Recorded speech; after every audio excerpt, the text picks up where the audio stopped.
Yes, we are live now.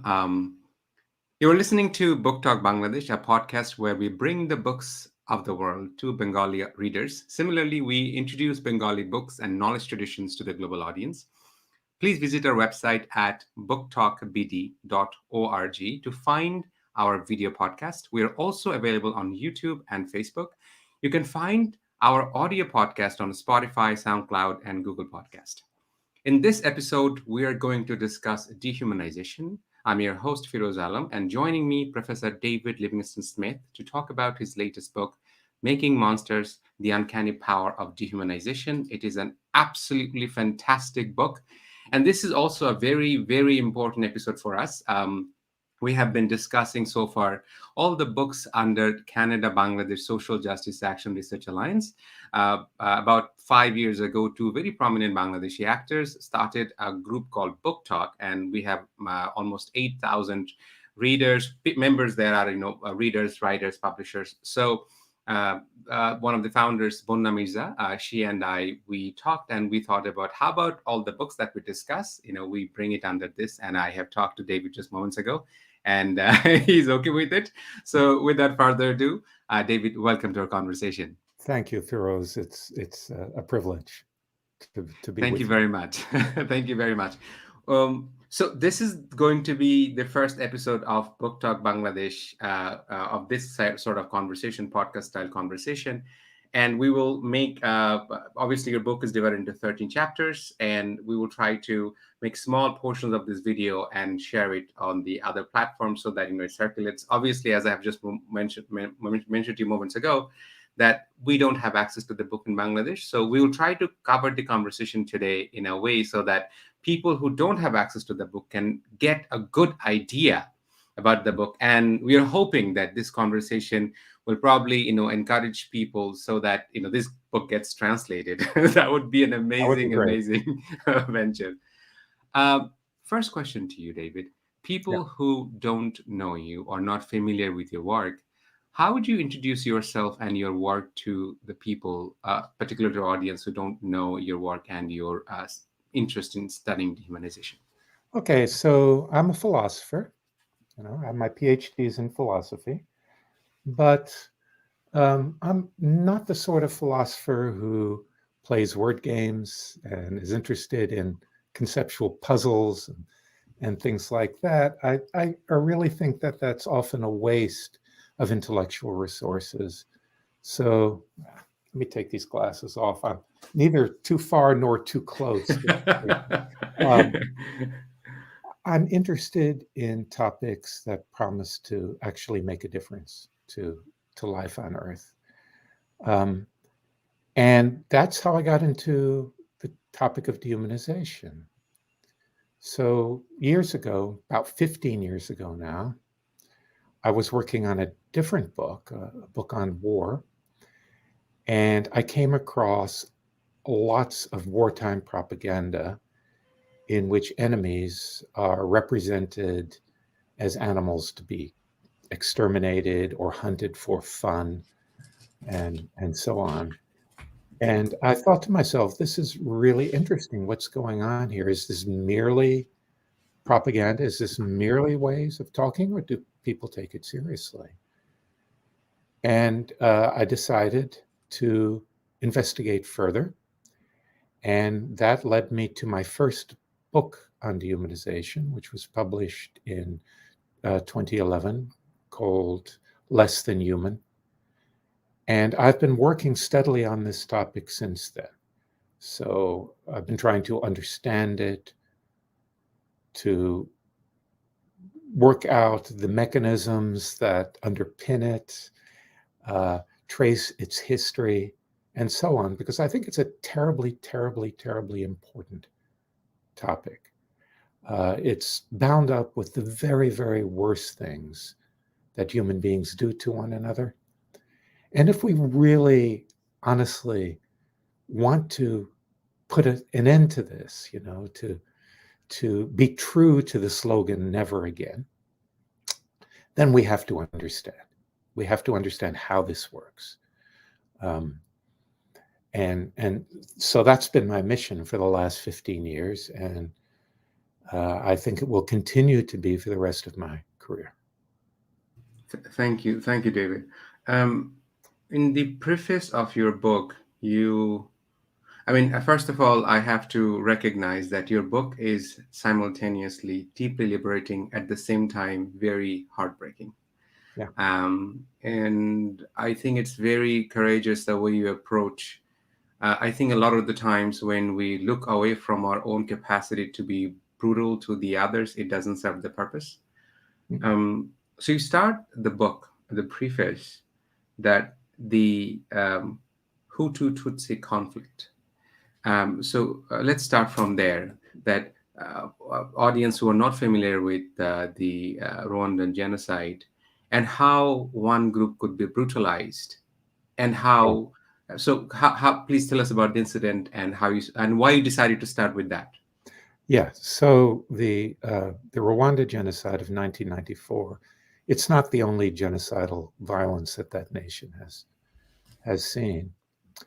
Um, was the result of very long-standing ethnic tensions between the two main ethnic groups in Rwanda, the Hutu and the Tutsi, and that goes back at least as far as Belgian colonialism. So the Belgians colonized Rwanda, and they pitted the two groups against one another. They treated the Tutsi as superior and the Hutu as inferior, um, and that set up a very bad dynamic. In 1994, um, uh, several events ignited uh, genocidal violence. Militant Tutsis called for basically the extermination. I'm sorry, the other way around. Yeah. Militant Hutus called for the extermination of the Tutsi and the extermination of moderate, reasonable Hutu. And it was one of the most terrible bloodlettings of the 20th century. In the space of 3 months, almost 1 million people were killed, and killed in extraordinarily brutal ways, sometimes with bullets, sometimes with machetes. There would be hunting parties going into the bush looking for people who had been their neighbors, um, to hack them or club them to death. Really, really terrible. And Rwanda has done very well in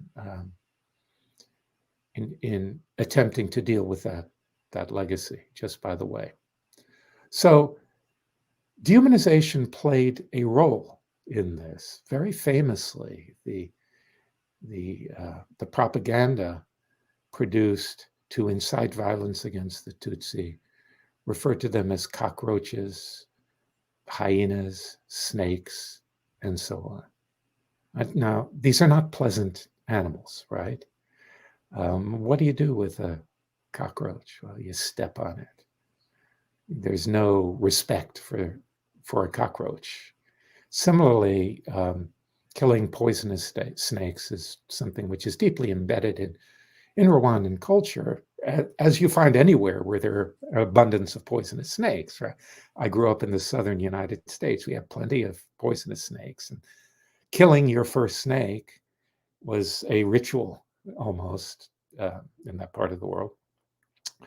Um, so that's the dehumanization bit. Now, I began with the testimony of a perpetrator. I think it's very important to understand perpetrators of this sort of terrible violence, and I mean understand seriously. Not the temptation is just to condemn, but that doesn't get us anywhere. Just saying this is evil doesn't get us anywhere at all. That's simply an evaluation. We need to know what makes it possible for human beings, ordinary human beings, to treat other human beings in this fashion. Um, we need to look at the mirror that they hold up to us, as you said in your introduction. It's it's important to understand that these people who commit these actions are not monsters. They're not crazy. They're ordinary human beings experiencing certain sorts of contexts and pressures. Now, I chose to start this way because I wanted the testimony of a perpetrator to begin the book. And this perpetrator, a man named Eli Ngarambe, talks about killing people and talks about how he and his comrades did not see the victims as human. Um, and I think we should take that really seriously. And the reason I put it there, you see, is a lot of people are skeptical about the reality of dehumanization. They say, well, when people think of others as vermin or monsters or demons, they don't really believe that. But I think they do. And that's why I began with that testimony. And the the the man says, I think very interestingly, he talks about being in an altered state of consciousness. And he says it's like it's something like a darkness. He uses that phrase, which I use then as the title of that preface to the book, something like a darkness. That is, under certain kinds of political circumstances, we enter a strange state of consciousness, or it's very easy to, in which we stop seeing a group of people as fellow human beings, deserving of our respect and our care and consideration, and we transform them into terrifying, demonic, monstrous entities that must be caged, that must be oppressed, that must be exterminated at the extreme. I want to contextualize that. So in Bangladesh, an incident happened. So in the preface, when I was reading that Garambe, his own testimony is that sometimes when he would kill the babies, he Mm, was conflicted that how would he end the life of a smiling, cute baby, or the pleading of women. And then what you just said, that he's saying that it's a different state of mind, that how that dehumanization discourse can actually literally take us over. mm, And I want to contextualize this in Bangladeshi context. That an incident happened in Bangladesh where a woman was. Some people thought that she is there to catch babies and sacrifice some right. kind of. And and this is something very important for me, is that ordinary people, not somebody with a machine gun, somebody who has been trained in military, how ordinary people can turn so violent and end the life of a mother Mm, in public, in mm, broad daylight. mm. And and that tells that I think we are in a profound state of denialism, that we, the regular humans, are also capable of dehumanizing others. That's right. So that's, you start the first chapter with a very difficult story to read of Smith and Hose, two black men, and I felt that the story is incredibly important. Mm, And then you use the story to springboard and define dehumanization. Could you tell us about the story and sure, also define dehumanization? sure. Well, the story, or the two stories, Mhm. are about the public lynching of two black men in the United States. So, your listeners may or may not know that in the United States, there were recorded more than 4,000 of these lynchings from the late 19th century to the mid 20th century. This continued well into the 20th century. And the lynchings of black men, and it was primarily black men, not exclusively, but primarily, uh, were rather different than what one sees in the movies and on television. In fact, I don't think there's ever been an honest cinematic portrayal of this brutalization. It's really a stark contrast because we have a handful of realistic films about the Holocaust in Nazi Germany, but we don't have this with the hideous things that were done to Black people in the United States.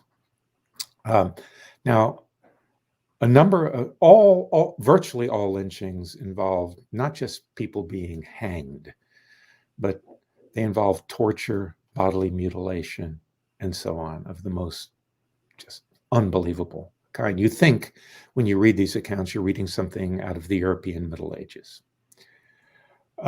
So I begin with the story of Henry Smith. Henry Smith was a mentally disabled Black farm worker in Texas. He was accused of raping and murdering a young child. He fled. He was apprehended in another state. He was brought back. He allegedly confessed, though that's dubious. And if he did, it was presumably under torture. Of course. Yeah. Guantanamo Bay, right? Yeah, I mean, there were no legal proceedings. They just took him. And he was to be lynched. Now, his lynching was advertised. It attracted a crowd of somewhere between 10 and 20,000 people as spectators. It took place in the town of Waco, Texas. There were so many spectators that the lynching had to be moved outside of town. The town couldn't accommodate them. And, Waco was not a backwater. It was a dynamic little city at the time. So what did they do? First, they paraded him around on a carnival float dressed as a king. It was almost like a ritual of human sacrifice. In fact, there's a writer, Orlando Patterson, who compares these lynchings to rituals of human sacrifice. Then he's taken to a platform, and on the platform, there's a big sign that says justice. We have photographs of this. Any one of your listeners can Google Henry Smith lynching, and you see the photograph. His clothes were torn off. He was strapped to what's described as the torture platform. And members of the child's family then ran hot iron pokers up and down his body, burning him. Then his eyes were burnt out with the iron pokers. Then he was placed on a pile of cotton husks and burned to death. Now, these burnings, like the burnings, say, of witches in the 15th century, were carefully done, so the burning took place slowly and the victim was not asphyxiated by the smoke.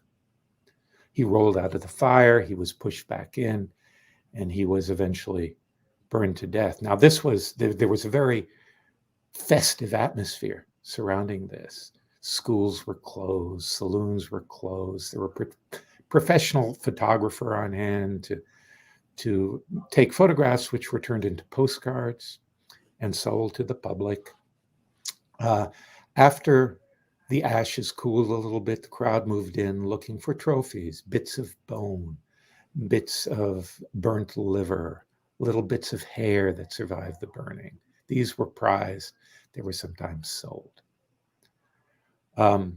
6 years later, a farm worker, a Black farm worker named Sam Hose, was accused of murdering his employer and raping his employer's wife and harming his employer's children. Hose was almost certainly innocent. We don't know if Smith was innocent or guilty. He went into hiding. He was found, and a lynch mob dragged him towards the farm where the incident took place. A train arrived. This is just outside of Atlanta, Georgia. And the mob was frightened that federal troops were coming in to halt the lynching. And And so they decide to lynch him more quickly. He's chained to a tree, and then the torture begins. Skin is stripped from his face, his ears are cut off, his penis is cut off, and uh, his fingers are cut off, and he's burnt to death, just like Henry Smith. Now, one of my main purposes in beginning with these two cases is that they are paradigmatic examples of human brutality of the worst sort. That's a primary reason. Secondary reason is I present descriptions of how these victims were described in the press at the time, because these events, there were reporters there. The media was present, the media of the day in the late 19th century, and they reported on these Which things. year was it, David? If you do you Hose remember? was 1899. 1899. Yeah. Wow, that recent. Oh, I could give you an example of a spectacle lynching that's still within living memory, 1934 in Florida. Oh my God. Oh my Yeah, God. these went well into the 20th century. They Mhm. really did. Um, so um, just like with Smith, just by the way, body parts were taken as souvenirs. In fact, Hose's knuckles were put on display in the window of a grocery store in Atlanta, Georgia. Along with steaks and pork chops That and so. confounded me. Yeah, That it's. confounded me. I mean, the sheer horror of this is unbelievable, and it's something that most Americans just don't know about, and frankly, they probably don't want to know about. Yeah, yeah, yeah. So, in any case, if you look at how the victims are described in the press, uh, they're described as beasts, as fiends, as monsters, as animals in human shape, and so on. In other words, the descriptions portrayed them as subhuman creatures. And this was very, very, very typical of the representations of Black people, again, particularly Black men. The kind of dehumanization that I focus on in the book is rather gendered, right? It's the men who are monsters. Hmm. Women are dehumanized too, but the Hmm. form of it is usually somewhat different. Okay, so now that invites the question, the second part of the question you asked me, well, what do I mean by dehumanization? And that's a very important question to start with, because the term is used very, very loosely. So if you Google the word dehumanization, you'll get literally millions of hits. But if you go to these, you'll find that the word is used in all sorts of different ways. In all sorts of different ways. They're all, I mean, in every case, dehumanization is seen as something bad. But sometimes it's regarded as a way of speaking, just the using of slurs against people. Sometimes it's used as a synonym for cruel and demeaning treatment, and so on. So it's very, very important right up front for anyone who's talking about dehumanization, explain what they mean. Because if they don't, first of all, we're talking past each other, right? I mean, if you have one concept and I have another concept, then we're not communicating. And it's not that one is correct and one is incorrect. We just need to be clear about what we're talking about. I see dehumanization as an attitude. It's something that happens in people's heads. And it's the attitude of conceiving of others, normally whole groups of others, as less than human creatures. Now, let me make two adjustments to what I just said, or two refinements. Notice that I say less than human creatures. I don't say animals, because um, in certain forms of dehumanization, forms that I concentrate on in the book, it's not merely that the other is seen as a non human animal, they're seen as something monstrous, something demonic. So that's the purpose of creatures. Um, Second, although I see dehumanization as a psychological state, as something that happens in people's heads, it's not only that, right? To understand dehumanization, we can't just look at psychology. We have to look at political and social and cultural forces. We have to look at the context impacting on human minds. I mean, there's something about our minds, and I try to explain this, which makes it possible for us to think about others in this way. But we don't spontaneously do it, right? It doesn't, people don't wake up one morning and think, oh, those people over there, those Jews or those Muslims and so on, they're less than human. It's always under the impact, under the influence of influential people, often who frighten us into thinking of others in this way through skillful propaganda. So propaganda is almost an instrumental part of dehumanization if you look at the historical evidence. Yes, that's right. So if you take any genocide, for instance, Hmm. Hmm. the the the the perpetrators are worked up by propaganda. Now, I want to again make a distinction here. Sometimes it's explicit and cynical propaganda produced by propagandists with the intention of motivating others, to kill. That's the Armenian genocide, the Holocaust, the Rwanda genocide, the what I call the Myanmar Hmm. genocide. Hmm. Yeah. Uh, that's the case with all of Yeah. these. Yeah. Yeah. This is also, though, in combination with ideologies that are sedimented into a culture, Hmm. right? So the propagandist lights a match Hmm. to some dry wood. That dry wood's got to be sitting there. So very typically, there's a long prehistory of discrimination against the group of people who are being dehumanized. Yeah. Yeah. And in the second chapter, you build on something very important where you go to very powerful examples of theological traditions, um, scientific traditions, and this is what troubling, right? Like, I mean, for instance, you talk about um, Hegel, who calls black man as animal Yeah, man. yeah, Now that's troubling for me because you see, from for a lot of readers, that understanding that another philosophy write about is Ludwig. I forgot his last name. Klages. Yeah, yeah, exactly. Ludwig Klages. That now we are mere mortals. We when we read the work of Hegel or Klages,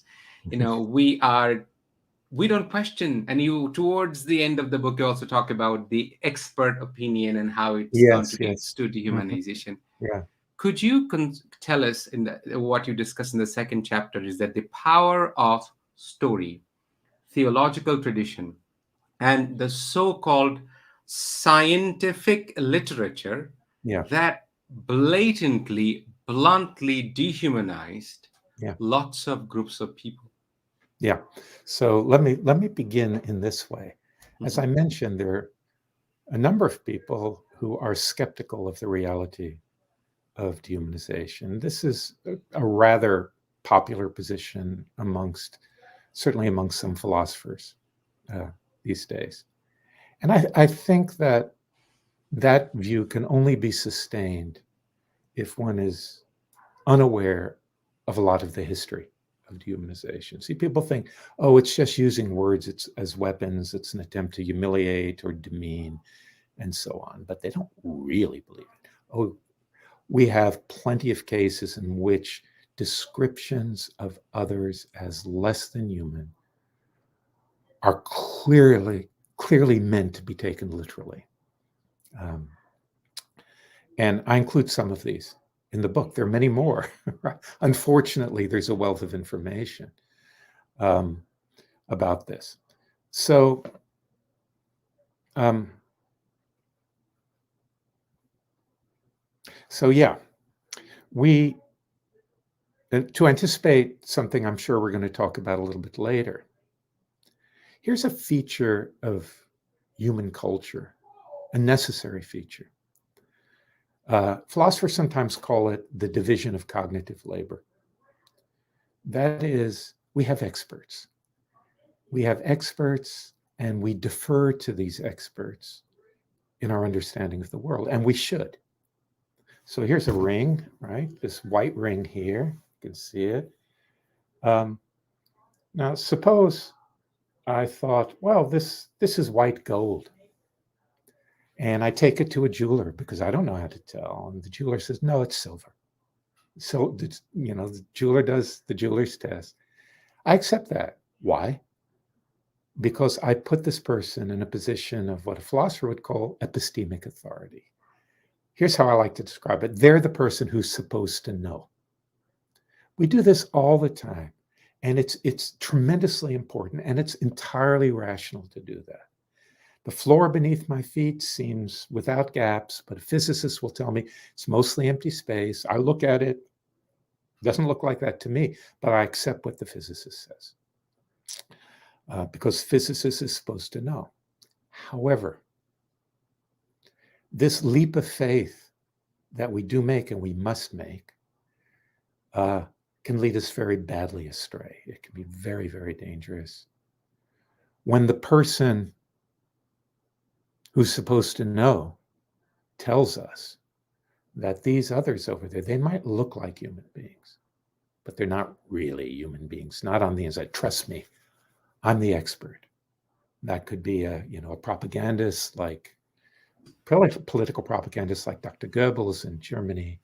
It could be the radical monks in Myanmar like Wiratu. Mm-hmm. It can be a distinguished scientists who make pronouncements about racial difference, as was the case in the United States. It could be other sorts of religious leaders. What matters is they're in positions of authority and influence and gain our trust in virtue of that position. Okay, so philosophy has a terrible record on race and on dehumanization. If you look at the so-called Western philosophical canon, I mean, it's full. Immanuel Kant was the father of scientific racism. David Hume, John Locke, back to John Stuart Mill. John Stewart. I mean, all of them. They were part of the ideological look. White supremacism saturates Western culture, saturates it, and when an ideology saturates a culture, there's no room really, or very little room for questioning it. It just seems like it's in the air that you breathe. There were dissenters, of course, in that tradition, but they were rare. So when we have very distinguished scholars writing in the mid-19th century in the United States in a very influential book called Types of Mankind, that people of African descent are members of a separate species.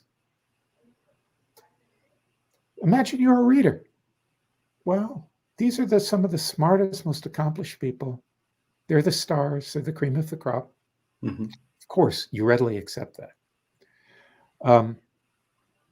So in a way, we're kind of in a bind, aren't we? That we need to trust and mistrust people in positions of epistemic authority. So yeah, I document in the chapter, what I'm trying to show in this chapter is that dehumanization is real. And we can go back to, I mean, as you know, one of my case studies later in the book is the dehumanization of Jews from the Middle Ages to the present in Europe. So we can go back to people in the European Middle Ages, people like the cleric Peter the Venerable, influential guy, who says straight out, I doubt if Jews are human. Um, he was supposed to know, right? He was a Hmm. Hmm. distinguished theologian. Hmm. Uh, and, there are just many examples of this in religion, in science, in in politics. Hmm. Um, and what I tried to do in that chapter is really leave the reader in no doubt. If Hmm. you are skeptical that this is a real thing, you shouldn't be Hmm. after reading this. Hmm. Hmm. And I think when I was reading that chapter, what was Donald Trump was screaming in my head. I Yeah. was thinking there was, again, because of my researches in disinformation, propaganda and how it does. It seems to me, and please correct me, I want you to think with me about it. Is I mean, it took the military of Myanmar 2 years and this is where you will see the connection with your work and your book's name, is that making monster uncanny and making Hmm. monster, is that it took the military of Myanmar 2 years to demonize every day and farmer. These are not people in powers and No, privileges and these are positions and villagers. weapons. Yeah. Yeah. No, no. And how we act on it. And similarly, the same word, even in Bangladesh, the word Rohingya has become an offensive word. If I want to Really. Yeah. offend somebody, if I want to hurt somebody, oh, now this is fascinating to me. Not only it's only because of my research, is that our human conditions, is that how vulnerable we are to the theological foundations, and we accept it, and obviously you also show it, later, that it has in hierarchical thinking and taxonomical Hmm. thinking. Dr. Shungita has asked you a question. Professor Smith, how do we understand the possibilities of atonement for the perpetrators of violence in various contexts? Is it really ever possible to inadequately atone or adequately atone for the wrongs or harms perpetuated on others? Yeah, I don't know about the whole idea of atonement. I mean, Hmm. we can't undo what's been done. Hmm. And the idea of atonement, to me, has implications of that. Like there's something that you do which undoes. We can't undo, but people can change. That's a very, very important thing. So although I, I'm skeptical of the idea that they can atone, I'm fully on board with the idea that they can change. Hmm. Um, but of course, uh, people are most likely to change when the context changes, when the political context changes. Here's something that's really, really important to understand. Uh, for the most part, people who are recruited to perform these brutal acts are frightened of those whom they harm. If you turn people into monsters, monsters are terrifying. Monsters are evil and have very formidable powers. And every genocide that I've ever studied, the perpetrators see themselves as acting in self-defense and saving the world from evil. They're the righteous ones, again and again and again and again and again. So let's not concern ourselves with atonement. Let's concern ourselves with change, with social change, with and social change that will make it less and less likely that people will do these sorts of things. And let's accept that people can change because they do. Yeah, yeah.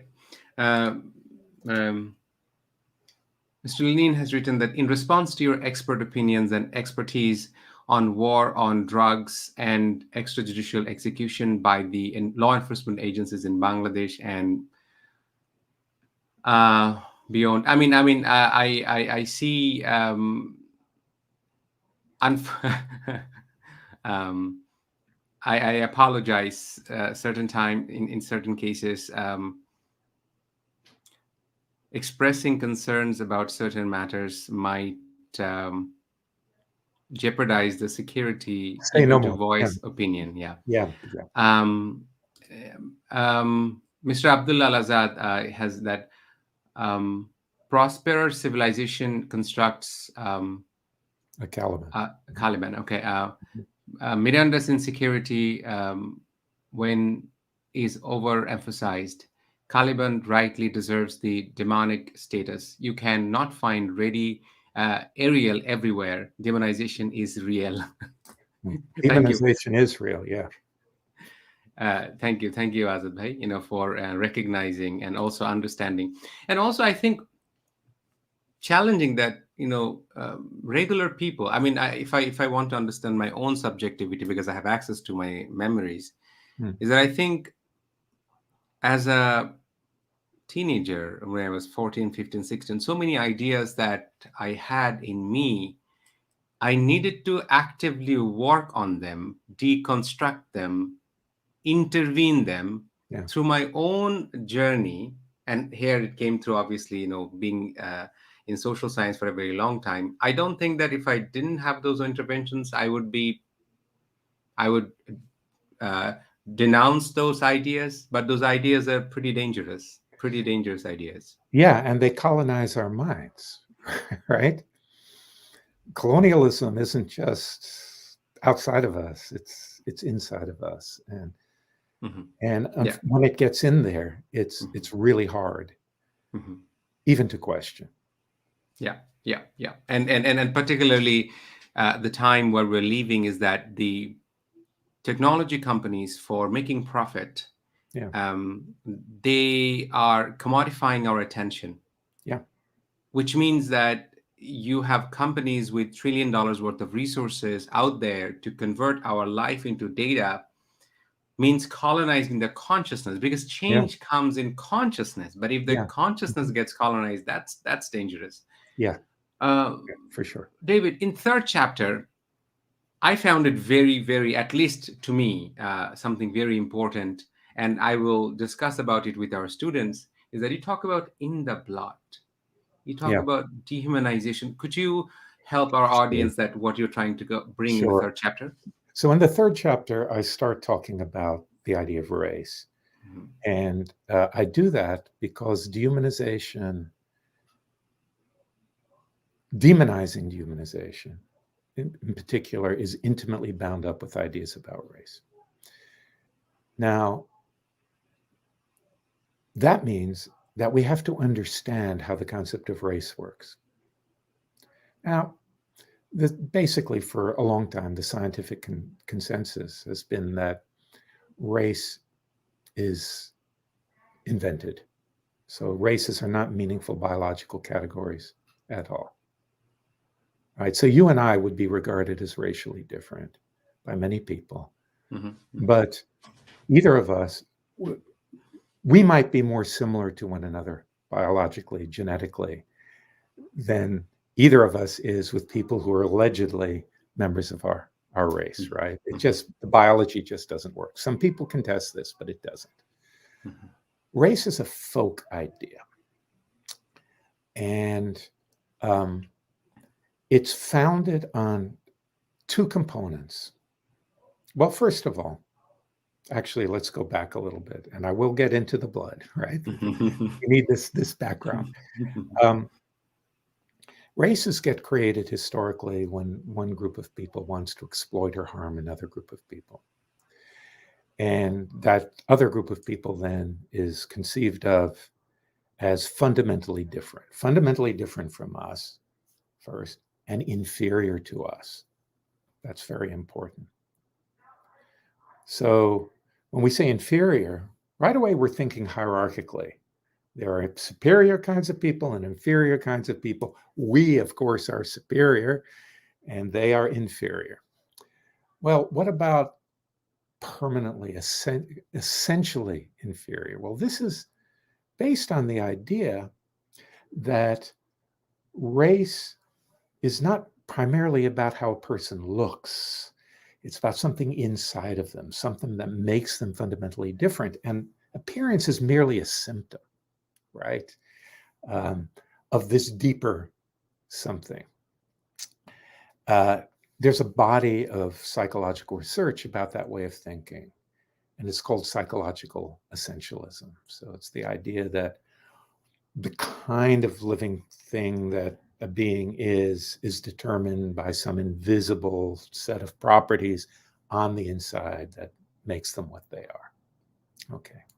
Now, if you actually look at how people talk about race and write about race unselfconsciously, in the older literature, this is very useful because nowadays people aren't always honest about what they say because they're frightened of saying socially unacceptable things that they actually really do believe.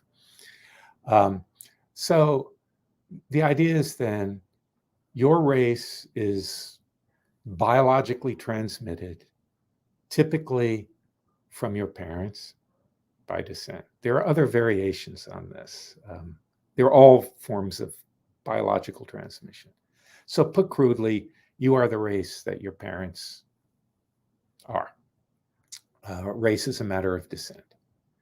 Now, let's ask for a minute. Well, how might that work? I mean, we see it all the time. That's why in Nazi Germany, it didn't matter, say, what religion you practiced or didn't practice. It was your parents and your grandparents' racial assignment that determined your race. So people had to have pedigrees, right? United States, the same thing. It didn't matter how you looked. The famous case of um, Plessy versus Ferguson. Um, Homer Plessy was a black man who was indistinguishable visually from a white man. What made him black? His maternal grandfather, maternal grandmother was African. Um, so how does that work? Well, the idea must be that race is located in something that is transmitted biologically. And the most common fantasy about that historically is that it's in blood, right? That's why we have expressions like full-blooded, a full-blooded indigenous American or the bloodline going back. This is all complete nonsense, right? There's no, there's no such thing, first of all, as a racial essence, and it's certainly not in blood. As the Nazis knew better than anyone, they invested a lot of money in blood research to try and distinguish Jews from non-Jews, looking for something in the blood. But that's been a very, very influential idea. The American Red Cross during World War II, when they started accepting blood donations from African Americans, which they didn't before then, they segregated blood supplies. Why? Well, you're a white soldier, you get some black blood, it's going to turn you black, right? Nazis did the same thing. They segregated blood. I mean, it's ridiculous when you think about it, but it's quite true. And people believed it so fervently, particularly early in the past, that they actually saw things that weren't there. There's a letter that I quote from a physician in the Caribbean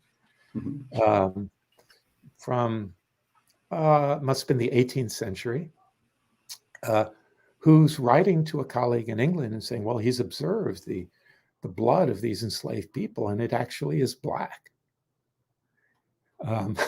Interesting variation on this, by the way, was it was thought that Russian in the Tsarist era, it was commonly said that the Russian peasants had black bones.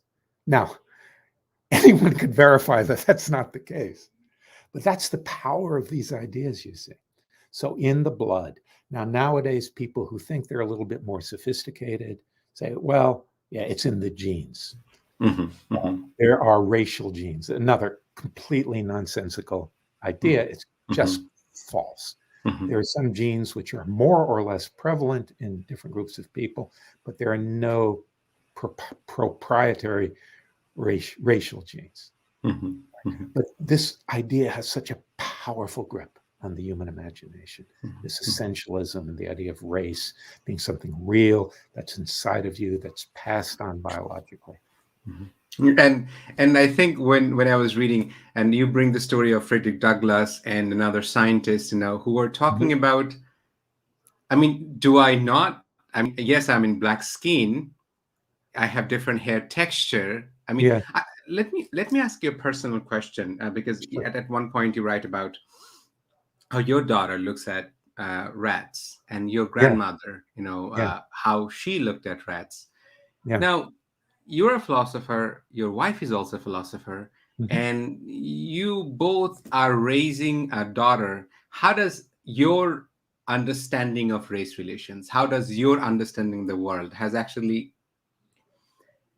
contributed in understanding your daughter's worldview, about race in Ah, American right. context?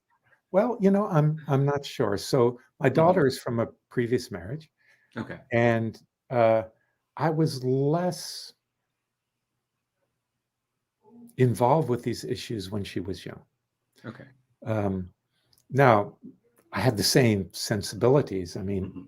uh, it's very, very important.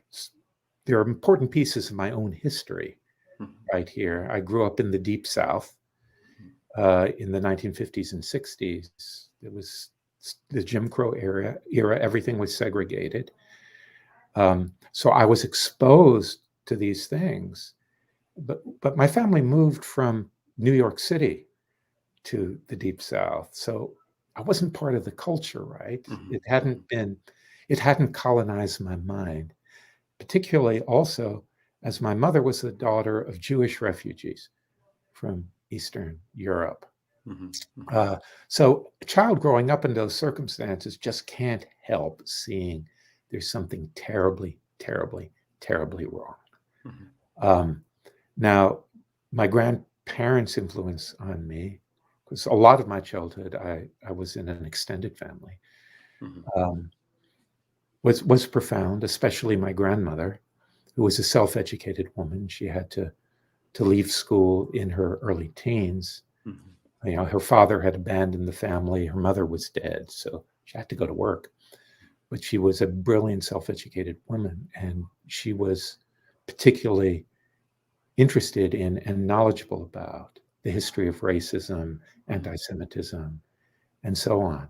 And I, of course, every every Jewish family, at least of that generation, there are stories about the things that happened, in the old country. Um, so in other words, I grew up with this sensibility that racism is prevalent and dangerous and terrible. And I'm sure this fed into the way I brought up my children. Thank you, David. I was thinking at that point, because in another book you write about your own father's and story, that Yeah, where he came from, and his love interest with a woman of color, and how it, yeah, made your grandfather very anxious. yeah, yeah. They sent him away. This is, he grew up in Brazil with a missionary family. He fell Mm. in love with a black teenager and immediately sent him to South Carolina to prevent something terrible from happening. Exactly. The fear of, black Yes. body. I'm one of my very good friends and a professor, an African Canadian. He researched for a very long time the idea of interracial marriage in Uh-huh. Canadian context, and understanding that the disposability of black bodies, that how black body, particularly black male body, Yeah. is conceptualized as a, sexual being. And he writes, he coins the term phallic fantastic, is that, Yeah. oh, all of the black man's essence in his penis. Yes. And what I found particularly very troubling reading his book is called Appalling, because, appealing because he's appalling, that in Yeah. the United States, more black men, not black women, are sexually attacked. Oh, yes. Yes. And this bends my Yeah, mind. Is I that? mean, if you haven't come Mm, across it, my friend Tommy Curry's work is all about this. He's a very controversial man. His book is called "The Man Not." It's hyphenated, "The Man Not." oh, I Uh, definitely have to look into it. yeah, Yeah. no, his work is really really important Yeah. on basically the rape of black males. male Yeah. children, often Yeah. actually by women. Yeah. Yeah. Um, and there's another one which I can recommend. I just read. It's a very powerful book. I'm trying to remember the author. It's Yeah. called Reconsidering Rufus. It's Hmm. a it's an historical study about the Hmm. sexual exploitation and Hmm. abuse of enslaved Black men. Yeah. And Fantastic. I often when I show this book, for any of the readers, if you want to read this book, it's called "Appealing Because He is Appalling."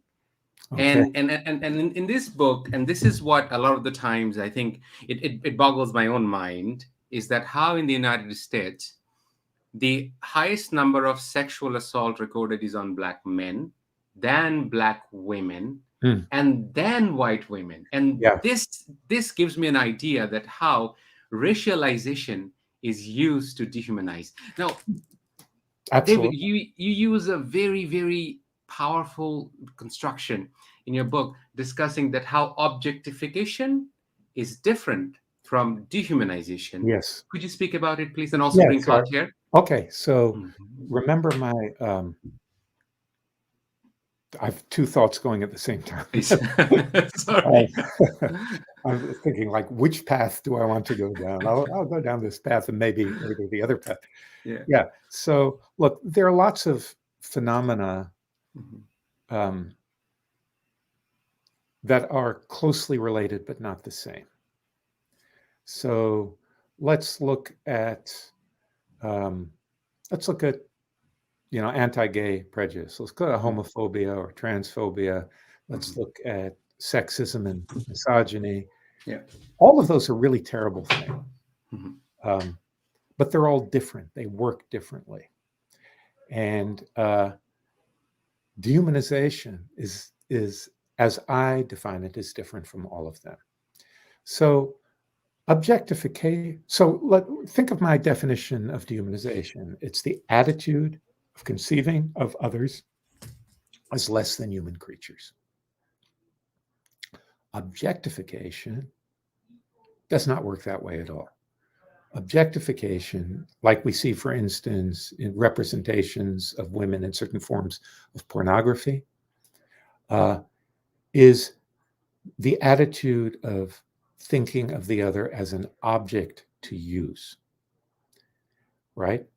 Now, actually, that's not always bad. As Martha Nussbaum, the philosopher, points out, you might use your lover as a pillow to rest your head on. That's objectification of a sort. Dehumanization is always bad.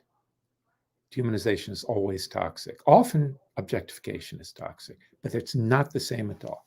So, for instance, thinking of another person as an object to use does not necessarily motivate violence against them, but dehumanization, by its very nature, motivates violence, right? So they're quite different, and they shouldn't be conflated.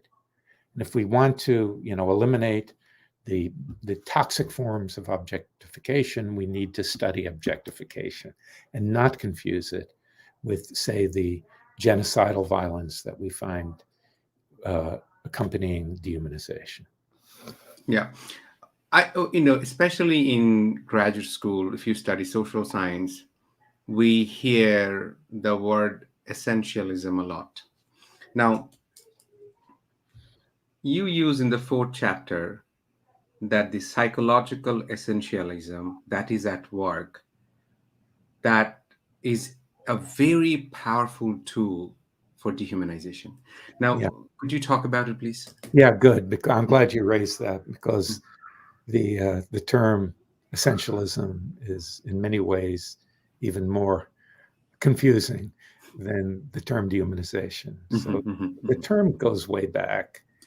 It actually goes to Roman translators of Aristotle.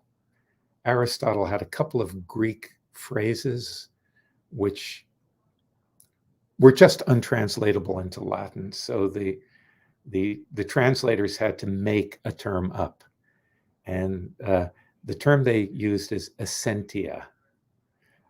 Aristotle used terms like the what it is, right? In Greek, which is very weird. So essentia comes from the Latin verb esse, to be, and it entered the English language centuries later as essence, and the belief in essences was essentialism. The term essence, so essentialism is belief in essences, is used in lots of different ways. And most of those I'm not really interested in. It's philosophical hair splitting and the search for precise definition and so on. I go to psychology. Now, in 1989, there was an influential paper published by two psychologists, and the paper was called Psychological Essentialism. Now, what did they mean by that? Well, first of all, they're referring to a human psychological tendency, a disposition, not some kind of fancy philosophical idea, a way that we're all inclined to think. And in particular, a way that we're all inclined to think about the world of living things, including people. And the idea here was that human beings have this tendency to divide living things up into these groups, like biological species, to carve, in philosophy talk, we'd say carve the world into natural kinds. So a natural kind is a kind of thing which is objectively a kind of thing. It's not something that's been made up. It's discovered rather than invented, and so on. Okay, that's the first bit. And then the second bit is, what makes any individual a member of one of these kinds?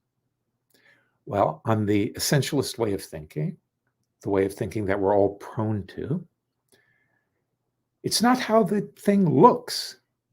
It's what it is on the inside, that there's some deep fact about that individual that only and all members of that category share.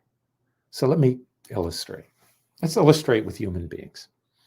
So in this way of thinking, what makes a human being human? Well, it's not how we look, right? It's not that, for instance, we have two legs. There are people without legs, which we unhesitatingly regard as human, just for instance. Well, what's it supposed to be? Well, if we look historically, in the European tradition, it's the possession of a human soul. Now, has anyone seen a soul? No, it's by definition unobservable. The soul is doing the work of the essence there, right? Nowadays, people who think they're also scientific will say, well, it's the human genome, right? The same idea. There's a hidden something that makes us the kind of beings that we are. And that hidden something, to go back to the original 1989 paper, is supposed to be causally responsible, supposed to produce the typical observable features of members of the kind. So why do dogs wag their tails and have four legs and so on? Because the dog essence unfolds in that kind of way. Why are humans the way they are? Because the human essence unfolds in this kind of way normally. Remember, I said there are people without legs. There are dogs without tails, right? These are kind of deviant specimens in this way of thinking of the kind. And when we were talking about race a little bit early on, when we were talking about in the blood, works that way as well. Racial essentialism is the idea that the members of a race all possess a unique essence, which is usually reflected in their appearance, but need not be. And in fact, in every racist regime, there's a terror of the subordinate group passing as a member of the dominant group. And that's why in racist regimes, people look for pedigrees. Pedigrees means, who is your, I mean, one of the Who are most your common, ancestors? Yeah.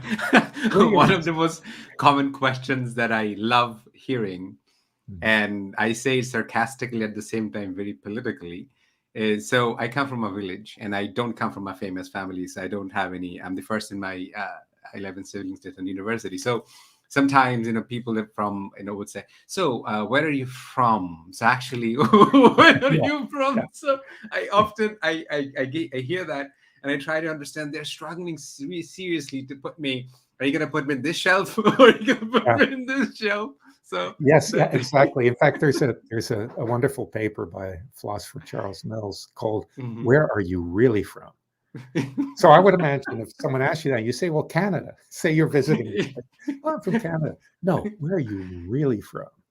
Exactly, that human mind, how does it actually operate?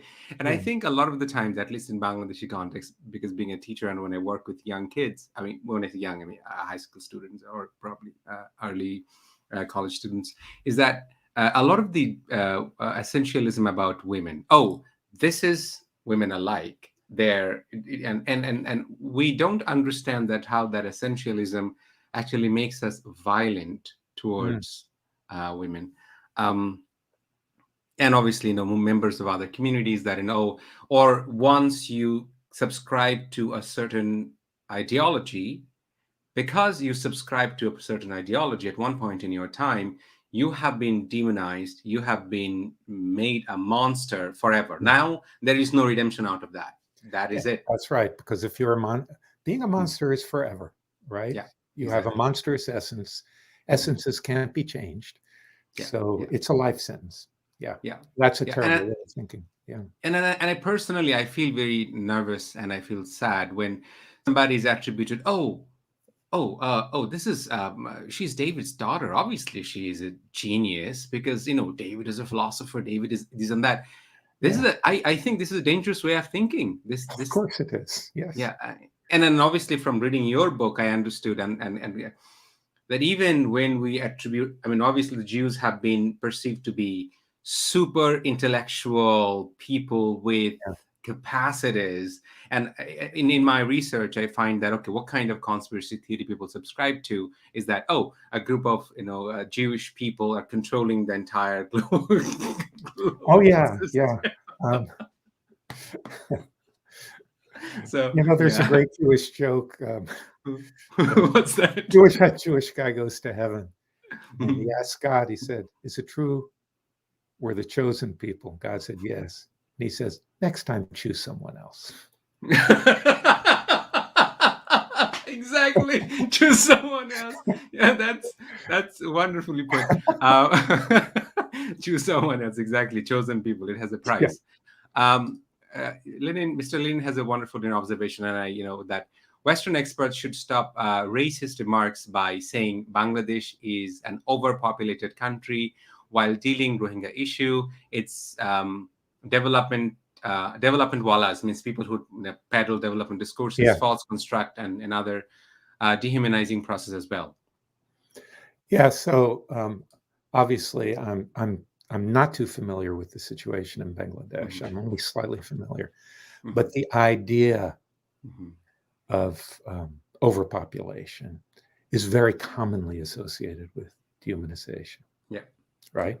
Mhm, Because uh, it's standard to say that these subhumans mhm, are mhm. outbreeding everyone else, right? Yeah. They're reproducing. Well, in Myanmar, Mhm, the Rohingya were it was said they're breeding like African carp. That mhm. was the right, Yeah, and we find this again and again and again as well. yeah. Eugenics. Eugenics. Yeah, Yeah. forced sterilization of black people in the United States. There is Yes. literally, and which I have, I read your book, and also I read another. I forgot the name is blanking. The book is that medical apartheid. Is that how the medical That's a good book. institution in yeah, Harriet yeah, Washington. Yeah. exactly. Washington's book is that the term iatrophobia is that the black people do not trust medical institutions, a lot of them, and there are historical reasons for it. Of Like course. look at Tuskegee, look at how black who's that guy Sims, Mr. Sims, the Yes. guy Yes. who is the Doing. father of gynecology. Excuse me just a moment. Sure, Uh, Give me one. sure. I can't. It's a different platform. Is it being recorded? Yes. Somebody's gonna ring the door. Don't go, okay? Okay. Okay. Don't go there. No problem. Okay. I'm back. Yeah. So no, I think what's important is for us to recognize, and particularly when I read a document that was actually published. In the beginning, it was classified, but then later it was declassified. How the U.S. military strategy was connected to controlling population, and U.S. I think it was Nixon administration in 1972, around that time. Okay. Yeah, so they published a paper is that one of the military their anxiety is that about the security issues that how people in other parts of the world are increasing, which can become a threat for the United Yeah, States. yeah. Boy. So that's Yeah, I that's mean, when you really look into this stuff, it is so mad. It is so Mhm. Yeah, so exactly. horribly insane. You might be interested, and some of your listeners might be interested in Rob Wilson's work on eugenics in Canada. Mhm, mhm, Um, he has there's a wonderful website with mhm. testimony of victims of eugenics. Could you explain what I mean for our audience who don't are not familiar with the term Oh, eugenics sure, and sure. sterilization and Tuskegee, these experiments with the people, I mean black bodies, that Yeah, how the why there is a reason for the black people, Hispanic people, not to trust medical institutions? sure. Well, eugenics was and is Hmm. the idea that we can improve the human race through selective breeding, just like we might with cattle or dogs and so on. And it had two sides: negative eugenics, which is preventing some people from reproducing, and positive eugenics, which was encouraging uh, superior specimens, allegedly, to reproduce. And it was a very, very popular idea on all sides of the political spectrum in the 19th and let's say the first half of the 20th century. And it was implemented. Um, in Nazi Germany, it was implemented. Certain people were encouraged to reproduce, Hmm. others were sterilized. Um, the Nazis were influenced by the United States. So eugenics began in Great Britain.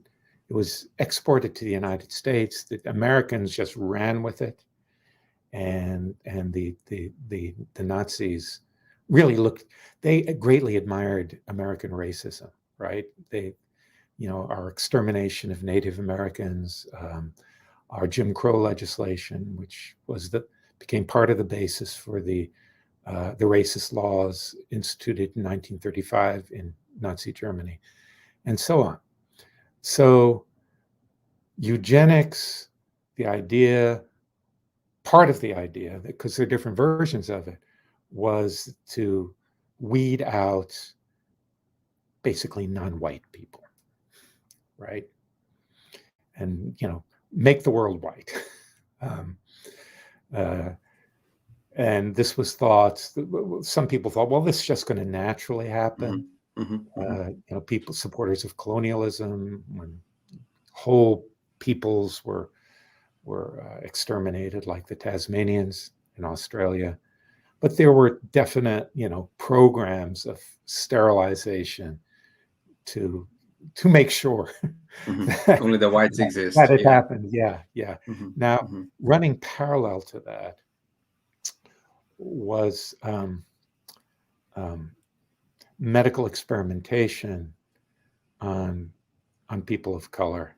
Hmm. Um,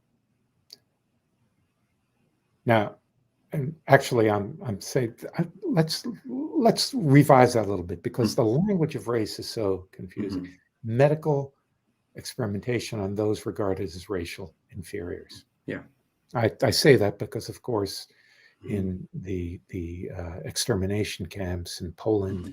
in the 1940s, Hmm. there was medical experimentation with people with my complexion who Hmm. were regarded as members of the Jewish race. Hmm. Um, so there's a long history of that. Hmm. So experiments with the effects of radiation Hmm. in the United States. Hmm. Um, you mentioned Sims, the Hmm. obstetrician. He Hmm. did experiments on enslaved Black women Yep. without anesthesia, Yep. right? Basically cutting them open, Hmm. surgical experimentation. Hmm. The Tuskegee experiment was uh, a group of physicians found Black men with syphilis and refrained from treating them Mhm. to observe the course of the Yeah. disease, which of Yeah. course terminates usually in insanity and death. Mhm. Mhm. Mhm. So they Yeah. just And let it roll on. So there's a yeah. long history of these sorts of things. Even more recently, Mhm. in the past couple of decades, Mhm. in Latin America, uh, Americans have been up to the same stuff. Yeah. Yeah. Yeah. I mean, experiment that when you develop a drug, you want to test it on bodies, what Yeah, happens. And then particularly, which I find in my research, that vaccine hesitancy among Black people and Hispanic people is that, well, if you have been treated that way historically and that trauma is, present in yeah, you, are you yeah, supposed to trust them? I mean, what yeah. logical individual are supposed to? And then Hmm. what happens, the same rhetoric is actually become racial, that, well, they're the uneducated, they're the welfare mama and all of that. I mean, Mhm. so many things we can find out. Exactly. I apologize to some of the questions. I mean, I particularly try not to take questions that might be deemed um, to be taken against. I mean, I'm not in a position to answer all the questions, so I only try to take questions that, as for that, I'm really sorry for that. Our a very respected older sister, Christina, is saying that I like the calm way Dr. Smith is speaking about an infuriating issue. How do you do that, David? I need to learn that because I get excited. Well, I guess I'm used to it. Mhm. Uh, I mean, why is an oncologist calm about talking about cancer? Right? I think it's very important, actually. Mhm. There's plenty of room for outrage. Outrage is important. Mhm. But if we're trying to study something Mhm. um, and explain it, outrage doesn't work very well. Yeah, right. Absolutely. I think as I'm getting older, I'm understanding that a bit more. In the fifth chapter, one of the chapters that really messed my head, and which I love about your writing, is that a lot of the chapters when I read, and again, I read your books again. For example, when I read The Most Dangerous Animal about 6 years ago, what it meant to me, and as I go, I revise. Oh, what does it mean on in humanity? What Hmm. does it mean? Um, so it confuses me. So I want to come to that, but before that, I want to go to the eighth chapter where you talk about what does it mean to be human, Yeah. Yeah. and you question. So David, please help us Mhm. understand what does it mean to be human and how the conceptualization of being human is connected to dehumanization in so Okay. many cases. It's a great question, and this Mm, this messes with a lot of people's heads mm, because they mhm, take the category of the human for granted. mhm, So if you ask most educated people, well, what is it to be human? They'll say, oh, science has shown us that. It's being a member of the species Homo sapiens. Now, if you actually look at the scientific literature, uh, that's not so obvious. The scientific literature sometimes says human as being a member of genus Homo, sometimes subspecies Homo sapiens sapiens, sometimes a whole bunch of other members of the human biological lineage. You can go on the Smithsonian website and it lists 21 species of humans. It's all over the place. And if we leave the scientific literature behind and just look at how the term is used worldwide, we find even more variation. So it's not uncommon for indigenous cultures to refer to themselves as the human beings or the people. And of course, by default, then no one else is is a human being. Um, this is well known. So what I, first of all, there's a question to be asked: why? Why isn't this straightforward? Well, there's a very simple reason for that. With respect to science, human is not a scientific term; it's a folk term. Uh, so when scientists scientists, I mean, I wish every scientist like took philosophy 101 to understand some of these issues. David, you also make a distinction between scientific term and folk term. Exactly. Could you also make a Yeah, distinction between sure. that too? So suppose, I mean, my yard is covered with snow right now, but Mhm, in the springtime, weeds will pop up mhm, in the yard, mhm, and there are a whole bunch of plants I would call weeds. Now, those weeds, all those plants I call weeds, don't really have any important biological similarities except for the fact that they're plants. And if someone came down from Mars, say, an alien, and was trying to study what weeds are, they'd be very, very confused unless they understood something about gardening, right? So what makes a plant a weed is just that it's a plant growing in a place we don't want it to grow. And the mhm, very same plant, mhm, if it's growing out in the woods, it's not a weed. But if mhm, it's in my flower bed, it's a weed. So mhm, what makes a weed mhm, has to do with a way of life, human mhm, practices, mhm, cultural practices, ultimately. And that category, weed, it's a perfectly good category, you know, mhm, but it doesn't map onto any scientific category, right? Um, so I think human is like that. Human is like weed. It's a perfectly good category, but it doesn't map onto any scientific category. Um, so then how does it work? Well, a lot of philosophers want to say that being human is to have certain characteristics or capacities. So go back to Aristotle, the capacity for rationality, go to Descartes, the capacity for speech, and so on and so on and so on.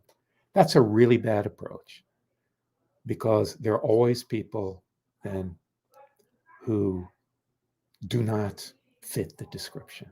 Say severely cognitively impaired people who don't have the capacity for rationality. Does that stop them from being human? Well, of course not. How about people who can't speak?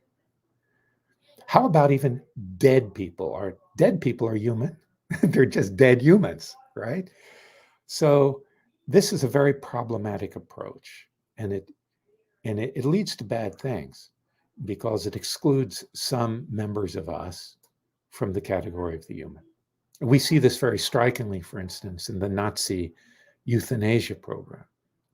So uh, after the war, there were, the Nazi euthanasia program began with the killing of mentally disabled children. Thousands were killed. And after the war, some pediatricians were charged with murder. And in their own defense, which was successful, they say, well, you can only murder human beings. The term murder doesn't apply to non-humans. And these children were not human. They were not human beings. In fact, one of these very distinguished pediatricians was interviewed in 1964 in the German magazine Der Spiegel, and he said exactly that. They're lumps of flesh. Okay, so that's not a good approach. I'm interested in trying to figure out what all of these notions of the human have in common. From the white supremacist who says only white people are human, to the anthropologist who says members of genus Homo are human, only members of genus Homo, to the indigenous tribe in South America. It says only the members of our group are human. And I think I understand it. Human means my kind, my essential kind. It means the us. That's what it means. Those who share our essence. So it's an immensely flexible notion because, of course, historically, we can include some people in our us and then we can exclude them. This is a porous, shifting boundary. So, on that understanding of what human means, to dehumanize others is to exclude them from the us in a very, very fundamental sense. You can exclude people in a less fundamental sense. You could say, well, they're foreigners. So in that respect, they're not us, but they're in the same essential category. It's us in this very basic, essentialistic, fundamental sense. And you build a very strong narrative, given that how because we grew up with a very it doesn't seem one might not understand its danger if one does not actually think critically about it, is that we grew up with a very unexamined narrative that we are the best of all creations. Mm-hmm. Yes.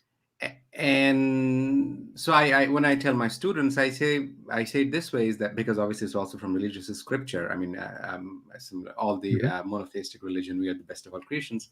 Yeah. um, I, I say to my students that we perhaps have the potential to become good, but Mm-hmm. if you look at human history, I quote James Baldwin, is that we are simultaneously a walking disaster and miracle at the same time. I mean, Mm. this recently evolved, monkey in suit. I mean, we don't know what to deal with it. I mean, Yeah. but obviously that does not sit well with the theological traditions. Pretty much any theological traditions, I Yeah. don't know. So that So, that yeah. So this is linked to hierarchical thinking. exactly. The idea that the world of living things is a vast hierarchy Hmm. extending from the most perfect to the least perfect. Yeah, yeah. Now, traditionally, um, this idea is called the great chain of being. And you have devoted an entire chapter on hierarchy. Could you please connect, the great chain of beings and also Mhm. hierarchy? And Sure. are we doomed to think hierarchically? Yeah. Okay. I kind of think we are actually, but I'll explain why. Hmm. Um, so there's really one classic book on this idea. It's called The Great Chain of Being. It was written 1936, I believe, by a philosopher named Arthur O. Lovejoy.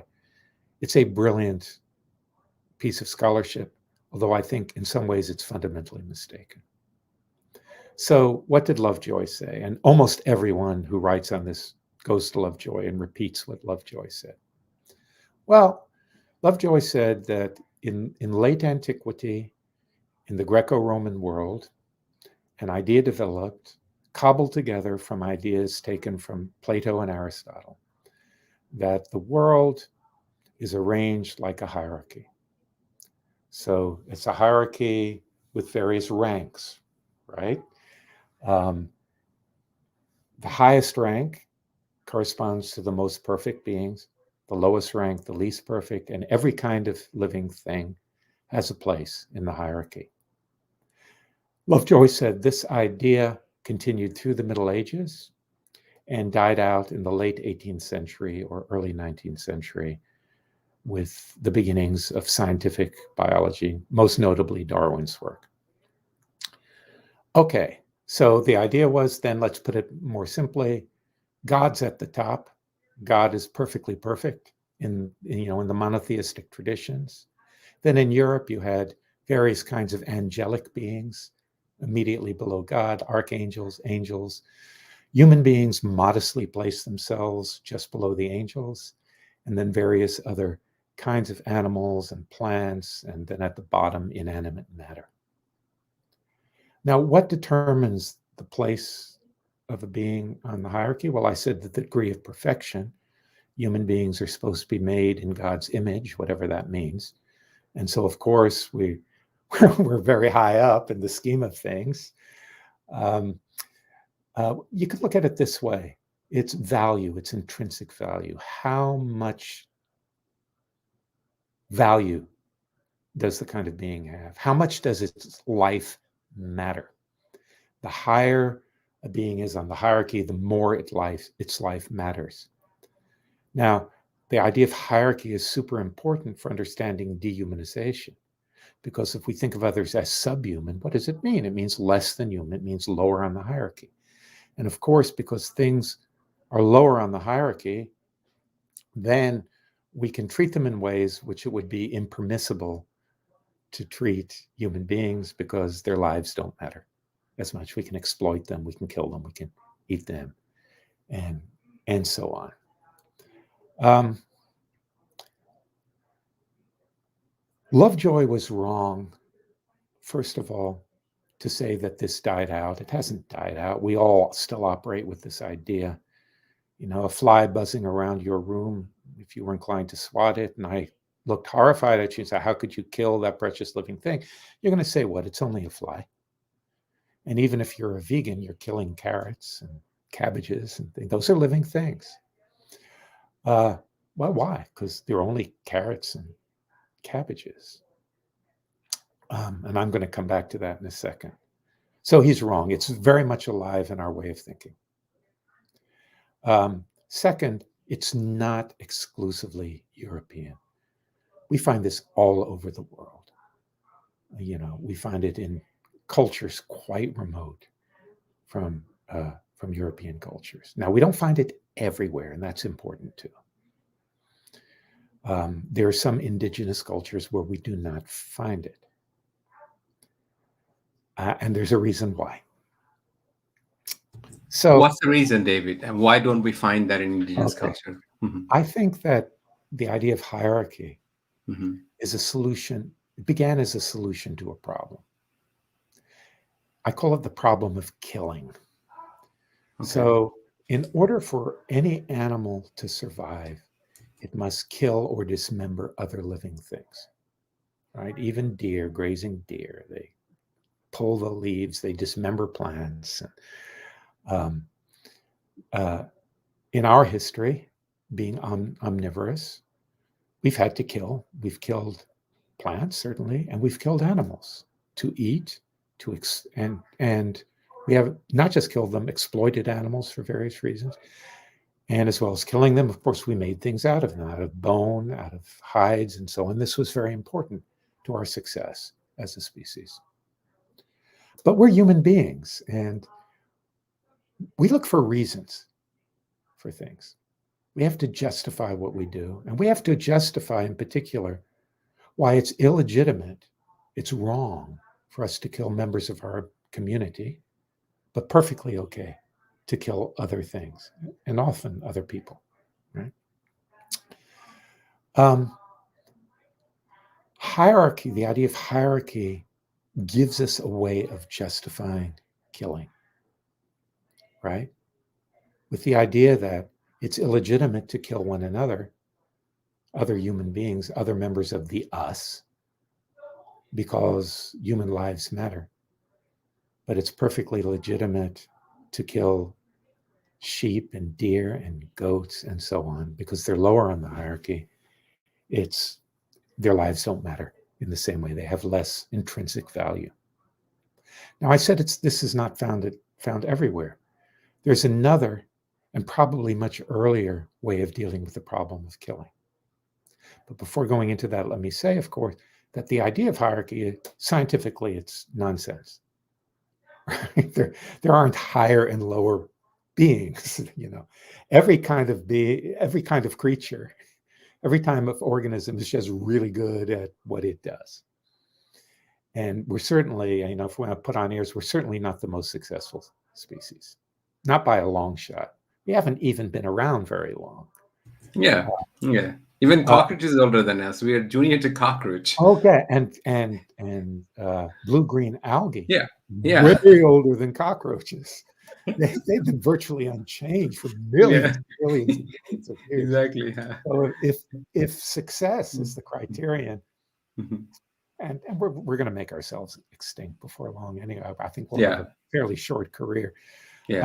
So there are cultures that justify the killing of non-human animals by drawing on supernatural ideas that the animals present themselves to hunters to be killed. And it's often complex ideas about where the animal spirits go and how they're reincarnated in other animals and so on. Now, that's as crazy as the hierarchy idea. Every hunter knows that animals who are hunted do not want to be killed. I mean, you have to really do violence to what's in front of your eyes a struggling, suffering animal in order to do that. But it was a method of justification, and it's still used in some cultures. So we need a way to justify killing until the day, which will probably never happen, when the whole world can eat artificially produced substances, meat grown in the laboratory and so on. That's, first of all, it's not going to happen because it'll only be for the affluent. Most of the world will be left out of that. Until something like that happens, we're doomed to kill, and we're doomed to justify killing. And unless there's some alternative, some better alternative to the hierarchical way of thinking, which has colonized our minds. I mean, this is for ideological reasons. We just can't turn that off. We can't help thinking that way. I mean, we can try really hard to be vigilant with one another. But when I, cook a nice goat curry for Christmas, what makes it bearable is hierarchical thinking. Now, that actually impacts on dehumanization, and it impacts on racialization. Mm-hmm. One thing which we haven't talked about yet, I said that I talked about race, but I didn't point out that groups that are dehumanized are typically first racialized. Now, what racialization is, in effect, is demoting a group of people in the human category. So there's a hierarchy of humans as well. So, and this was often expressed very formally, right? And I think I want you to talk about it, a bit on that as well. That your book probably your books are actually is one of the books that for me first clarified that idea of racialization is not essentially limited to the skin color. Oh, yeah. And you talk about that, you show that how racialization and dehumanization, its connection and contrast, and it is not limited to complexion. Now, could you Absolutely, yeah. talk about that, please? Yeah, that's merely an historical accident. And Mm. certainly in the Americas, Mm. and in some of the former colonial powers, race is linked with skin color only because as it happens, people with darker skin were enslaved and exploited. But there's nothing essentially the case about that. So when a group of people is racialized, rather, let me start that sentence differently. A group of people is racialized because another group sees it advantageous to harm them or to exploit them. You can actually see races being born historically and disappearing historically. So a very good example is the racialization of Irish people by the British. The British, of course, colonized Ireland. They saw them as savage, primitive beings. And there are actually diagrams showing Irish people as a race in between white people and black people. They're shown as having a negroid quality. Now, if you associate race with skin color, of course, that just seems bizarre. There are a number of examples like that. So in the United States, around the late 19th century, early 20th century, actually further into the 20th century, when restrictive immigration rules were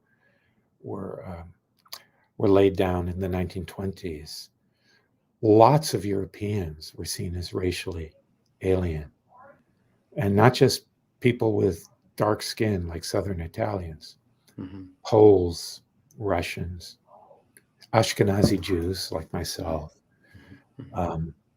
They were seen as inferior races, incapable. This is very interesting when you compare it to contemporary racial discourse, incapable of democracy, being citizens in a democracy. And they were just going to pollute the country. So in 1924, the 1924 Immigration Act basically was put into a place to exclude these people, and that didn't change until 1965. Yes, so we see the Irish. There's a famous book called How the Irish Became White. They didn't start out that way, but in the United States, they were eventually absorbed into the category white. Similarly, European Jews, there's another famous book called Whiteness of a Different Color, all about that, how Jews became white, at least in some sectors. Real hardcore white supremacists do not accept that Jews are white. When the British established their first colonies in North America, they described the Native Americans as white or tawny from exposure to the sun. And it was only as conflict began, there wasn't conflict at first, but the politics, you see, when conflicts began, Native Americans were racialized. They became red savages, right? So races are made and unmade. Sometimes skin color is relevant, sometimes it isn't. I like to use the example of Sudan, where the Arabized population of the North racializes the marginalized people of the South. It has nothing to do with skin color, right? To North American eyes, they're all black, but not to Sudanese eyes. Black is a political category. It's not a color category. Similarly, we have the idea of passing. I mentioned homoplesy. People in the United States could be classified as black or indistinguishable in appearance from people like myself. Yeah, yeah. And this is, and you and I have talked about it previously, and it's interesting that the idea that a group of people who have been persecuted for so long, the Jewish people, how they themselves, going back to a place, Israel, can replicate the same brutal kind of behavior they have been subjected to for so very long time. And for me, that's humbling. That's humbling for me. It's because for me. It's absolutely terrifying. Yeah. Yeah, and of course, this is the human animal, and frankly, Jews placed in the position of the Germans would have done just the same, right? Exactly. As they did. Exactly. And Israel is a very interesting case of an extraordinarily traumatized initial population. The bulk were not indigenous to the area. They weren't Mizrahi. They were Europeans. Europeans, survivors of unbelievable trauma. And they've certainly handed it on to the Palestinian population. And it's one of the supreme tragedies that human beings operate in this kind of way. Yeah, and I think this is a place also for misunderstanding, because obviously I come from a country where it's the Muslim majority, is that when we don't see, and I often give this example very often, that Noam Chomsky comes from an Ashkenazi Jew family, and look at his entire life. He has talked for the rights of Palestinian Muslims. Yeah. He has talked for that. He has gone into incredibly important places and has been a champion, tireless champion to promote the rights of. So I think what happens, a lot of the times, and the reason I speak about it, because a lot of the times, if you are growing up in a Muslim family, and if you haven't had the good fortune to be going to a school or in an environment where you are informed with a lot of literature, history, it's very easy to turn them. Oh, look at them! I told you. Demonic Jews. Don't trust the Jews. And of course, there's a long theological history in Islam. and from the biography of Muhammad to some of the Mhm, hadiths mhm. that, you know, Exactly. I mean, yeah. this is not helpful. I mean, if you don't call, No. so I had a conversation with a Oxford scholar, I think almost a year ago. We were talking about that how in the name of faith, you see very despicable practices Oh, that are yes. happening within Muslim communities in the name of spiritual. I mean, Yeah. and I really really appreciate that she is talking about it, whether it is honor Mm. killing, whether it is marital rape, whether it is you are in a relationship that's not healthy, but you're continuing it for the sake of I mean, so I think it's important for us to speak out and talk about it as it is. It's very um, hard to do in the right way.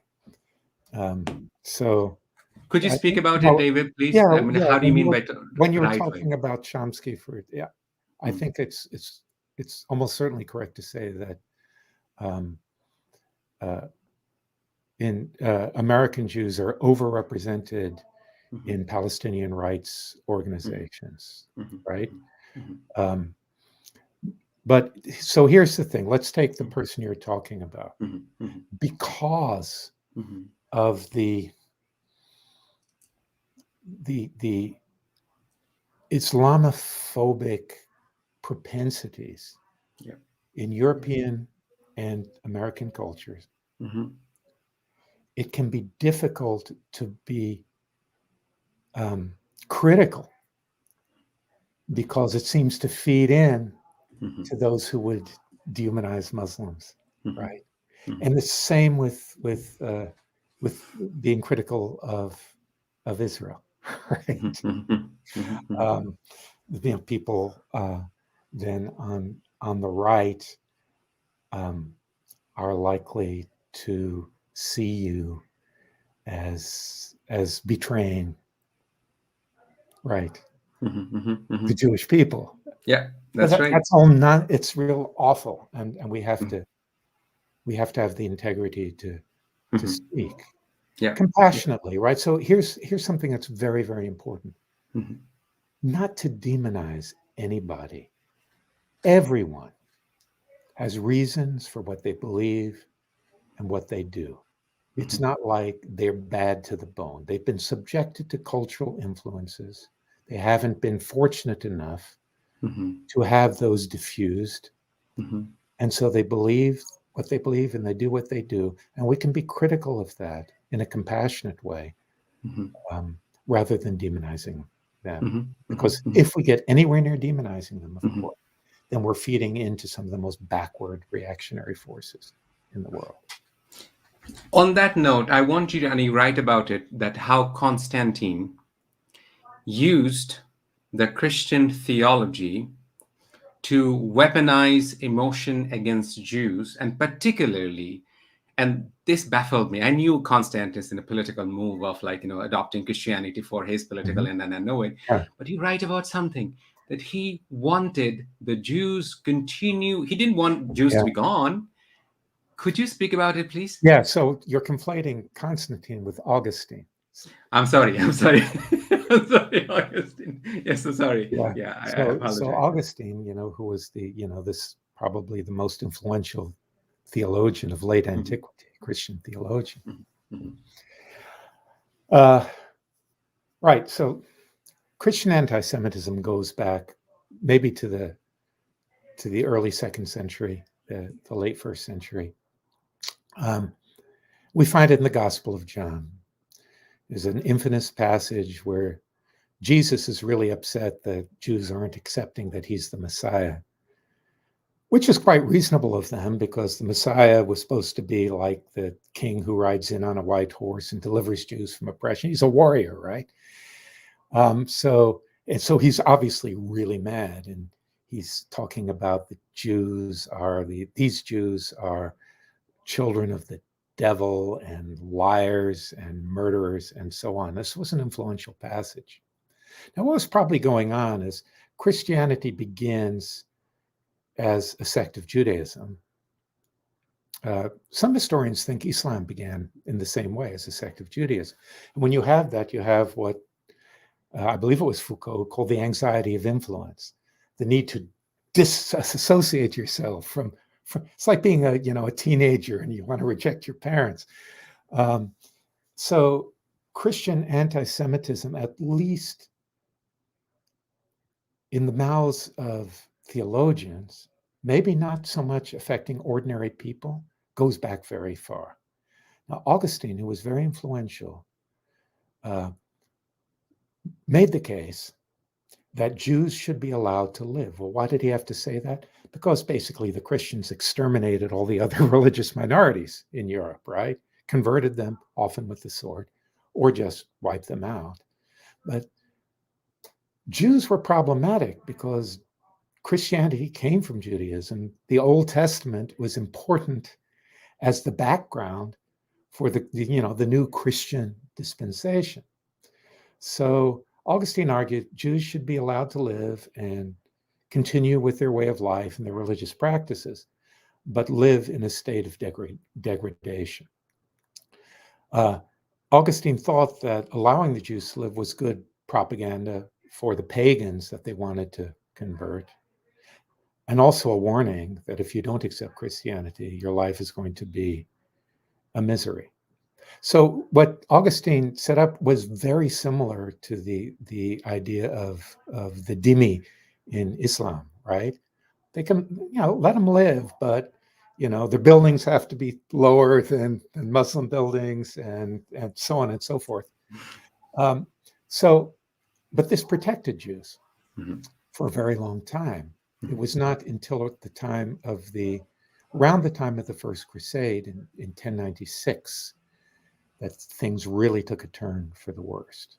Mhm. So the Christians were getting worked up trying to get the Holy Land back from the Muslims, Mhm. and to fight the infidel.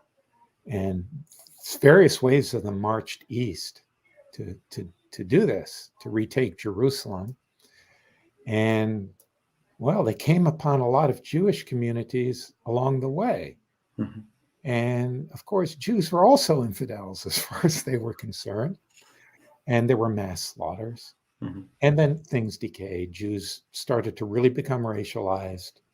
When the bubonic plague hit in the mid 14th century, it was blamed on Jews conspiring with Muslims to destroy Christianity. So Mhm. the idea was Jews went to North Africa, got these poisons that the Muslims made, Mhm. and poisoned water supplies.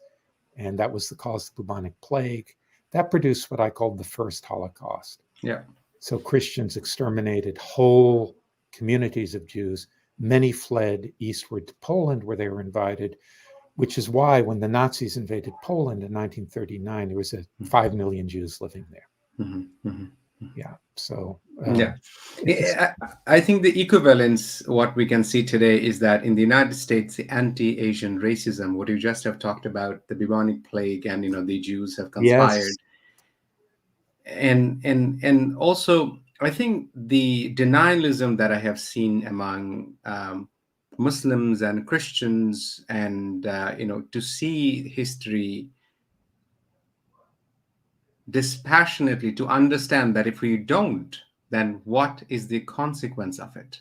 yeah, I mean, if you think about uh, the Spanish Inquisition to the indigenous people and to the Muslim people, yeah, think about the European Renaissance, that how it has literally denied the mm, monumental contribution of Islamic scholars in the yeah, knowledge tradition yeah, that the Renaissance has come. But you see the similar denialism among Muslims when we talk about Armenian genocide. No, we don't yes, want to talk about it. yes, Or that's right. that how the Arab colonization of so many countries in Africa, and the conversion Absolutely. under, yeah. Yeah, So yeah, I mm, think the intellectual integrity is here is to look at our messy, horrible mm, past for yeah, what it is, and to see, okay, we are capable of doing that, but what is it that we can do? That yeah. denialism. It's a tragic paradox that religion can be so damned arrogant, Oh my God. while Oh my while God. while overtly Mhm. um, encouraging the attitude of humility. Mhm. Mhm. Right? Mhm. Supposed to be humble, but Mhm. such arrogance. And I think religion can do wonderful things. I really Mhm. do. I'm an atheist. I don't Mhm. believe in God. I think God is a really terrible idea, actually. Mhm. Mhm. Uh, but religion is powerful. Mhm. Mhm. It's powerful. It's powerful for good. You know, my missionary ancestors who went into leper colonies where other people would Mhm. go to, to serve these people. Mhm. That's a very powerful thing. And without their religious faith, they wouldn't have done it. Mhm. But it's also terribly powerful for evil. Mhm. So we Mhm. should handle it like nitroglycerin. It's a Mhm. dangerous, explosive substance, which we can do good things with if we use it correctly. Mhm. Um, yeah, But then you deliver something really, again, I mean, I don't know, your book is, full of so many turns that you find out that you would imagine that this idea of great chain of beings or human exceptionalism probably would be more used by people who are fundamentalists, conservative. But you find out, you write that the secular humanists yeah, use this idea of human superiority yeah. to justify help, David, help. How do you deal with that? Well, First explain. I have read the book. I mean, obviously, those who mhm, don't have the yeah. book, could you explain for them what it is? I'm. Can you explain first Yeah. what exactly you have in mind here, and then So I. the question is that when we talk about human exceptionalism, that in terms of superiority, that for Mhm. example, the idea, what does it mean to be human? In Yeah, your book, you write is that you would imagine that the idea of great chain of beings, human exceptionalism, humans are the best of our creations, yeah. would be used by conservative, would be used by fundamentalists. All right. But Yeah, then yeah, secular humanists. yeah. So look, this Mhm, this this idea mhm, of human superiority mhm, is so entrenched mhm, ideologically in not just a civilization, but civilizations mhm, going way, way back. mhm, Now, we're probably going back to prehistory mhm, for this. Um, that it is so ensconced in our minds and our ways of life that we can't shake it. So even people who should know better, right? Professional biologists, right? So Darwin came along in 1859, and one of his letters he said never use the words higher and lower mhm, because he's saying, look, nature isn't a hierarchy. Nature mhm, is like a bush, mhm, right? It's just a tapestry of variation, and mhm, none is superior or inferior to the mhm, other. They're just doing different things. I mean, mhm, mhm, there's a diversity of life forms. mhm, He that didn't stop him from thinking hierarchically, by the way, about human cultures and races. Just by the mhm. Yeah, way, yeah. but in principle, Darwin drove a nail into the coffin of hierarchical thinking. Mhm, But that's a merely intellectual thing. mhm, Um, our minds are colonized by the idea of hierarchy. mhm, And so even professional biologists, who should, of all people, know better, mhm, very often talk about the higher animals, the lower animals. Neuroscientists talk about the higher cognitive functions and the lower cognitive functions. Um, there was a study by two Italian biologists. They went through a whole bunch of distinguished biological journals looking to see if there's great chain of being language. They found it. They found it in a substantial number of cases. So this is not something that we can take off like we might take off a jacket. It's something that we struggle with, and it becomes a problem, particularly with respect to the hierarchy of human beings. mhm, mhm, When mhm, we hierarchize other human beings, mhm, which just, religion often fosters that, mhm, and often in an interesting way, by the way. So in mhm, many forms of dehumanization, the other is seen as simply subhuman. mhm, The religious forms sometimes happens is we elevate ourselves. mhm, We are closer to God. We are the chosen people. mhm, We're doing mhm, God's will.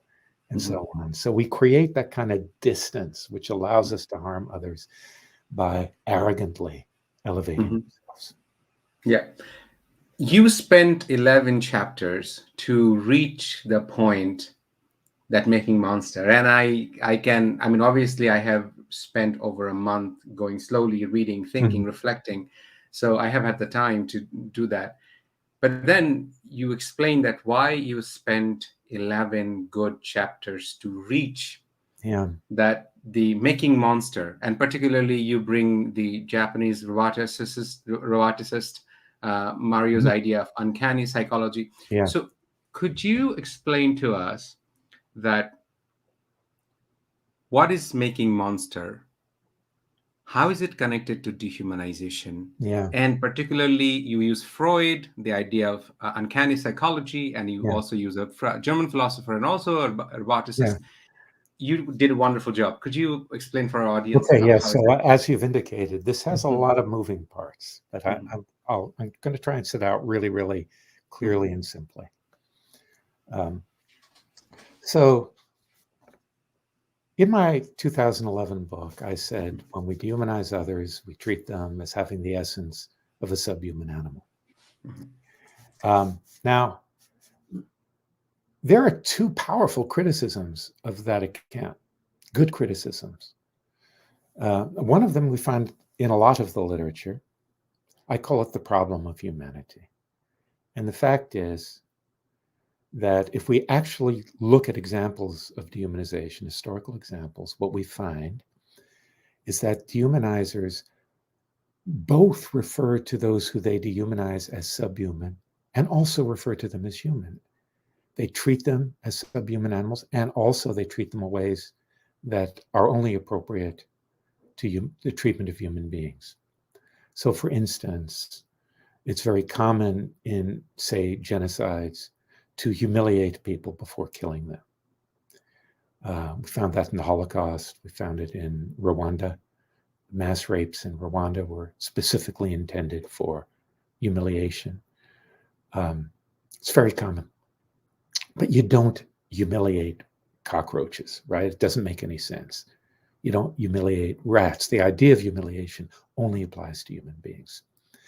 And this has led some people to be skeptical of, of dehumanization, the reality of dehumanization.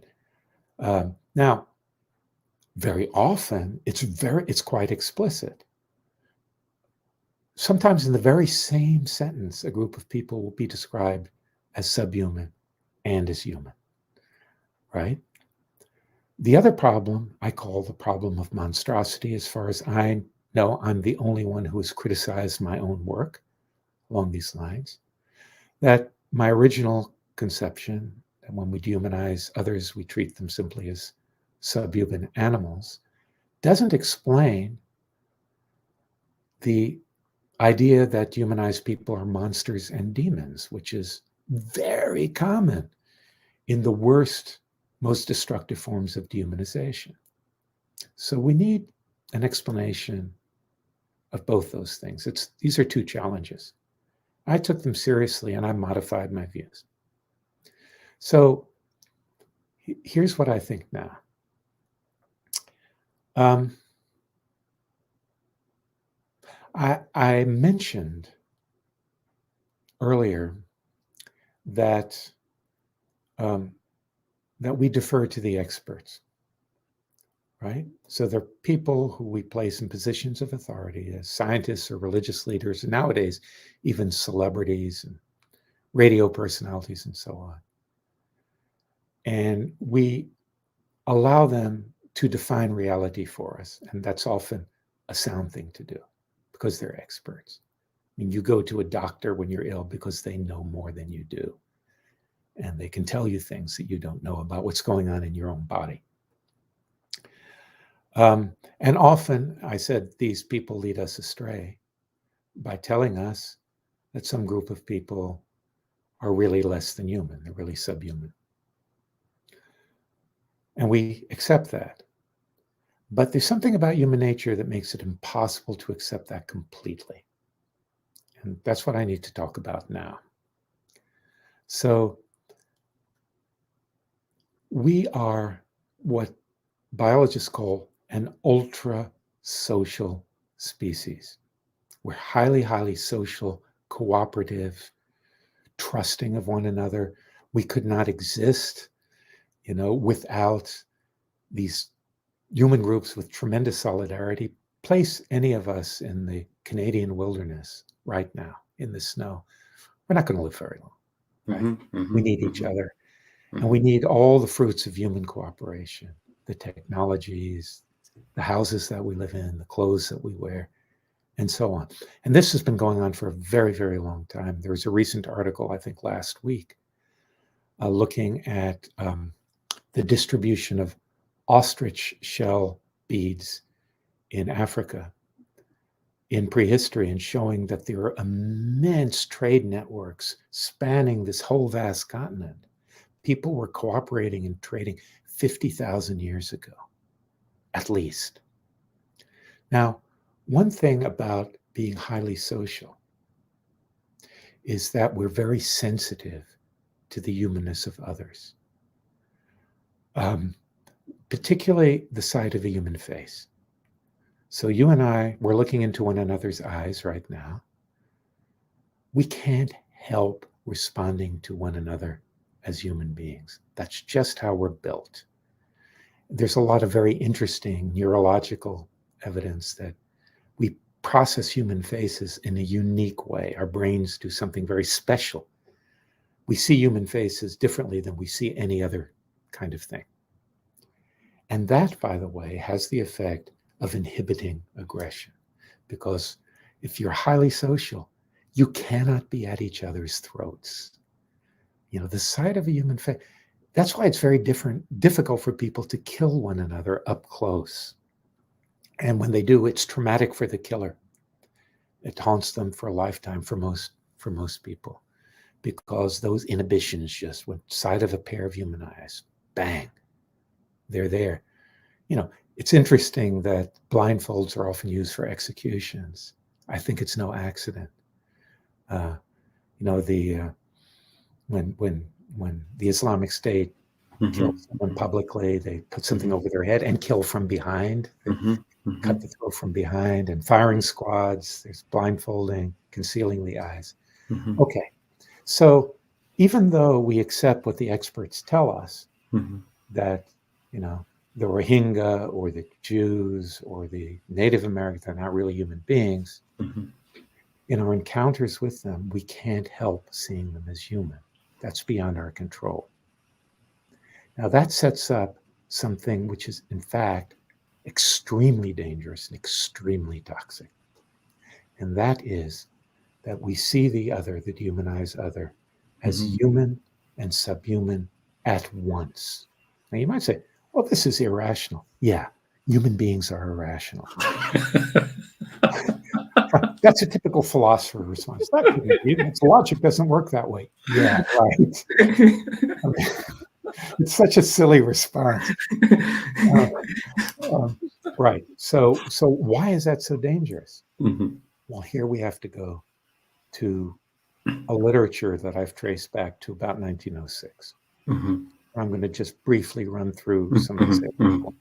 It starts with a man named Ernst Jentsch, a German psychiatrist who published a paper in 1906 called The Psychology of the English translation is uncanny. The German word is unheimlich. Unheimlich means disturbing, creepy, maybe at the extreme horrifying. So what he was trying to do is figure out what exactly it is to experience something in this kind of way. And that's different from being frightened, right? So one of his examples was figures in a wax museum. That's very common. People see these things as creepy, it's disturbing. Well, why? And Jentsch basically says, it's because we see them at the same time. We respond to them as human and not human, as animate and inanimate. So if they're well done, they look like, it's like, there's the guy, say there's a wax sculpture of George Bush. Well, there's the guy standing there, but then it's not quite. It's a little bit off. Mhm. It's waxy and dead looking in the eyes. Mhm. And what Jensch says is, as long as our minds are kind of torn in these two directions at once, we can't settle on one or another interpretation. Mhm. We experience the figure as unheimlich, Mhm. uncanny, disturbing, creepy. Mhm. Mhm. Um, Another example he uses, I think is a very interesting one, is human corpses. So if you're not accustomed to dealing with corpses, you look at, you know, your father, your dead father, and your response is, there's dad lying there.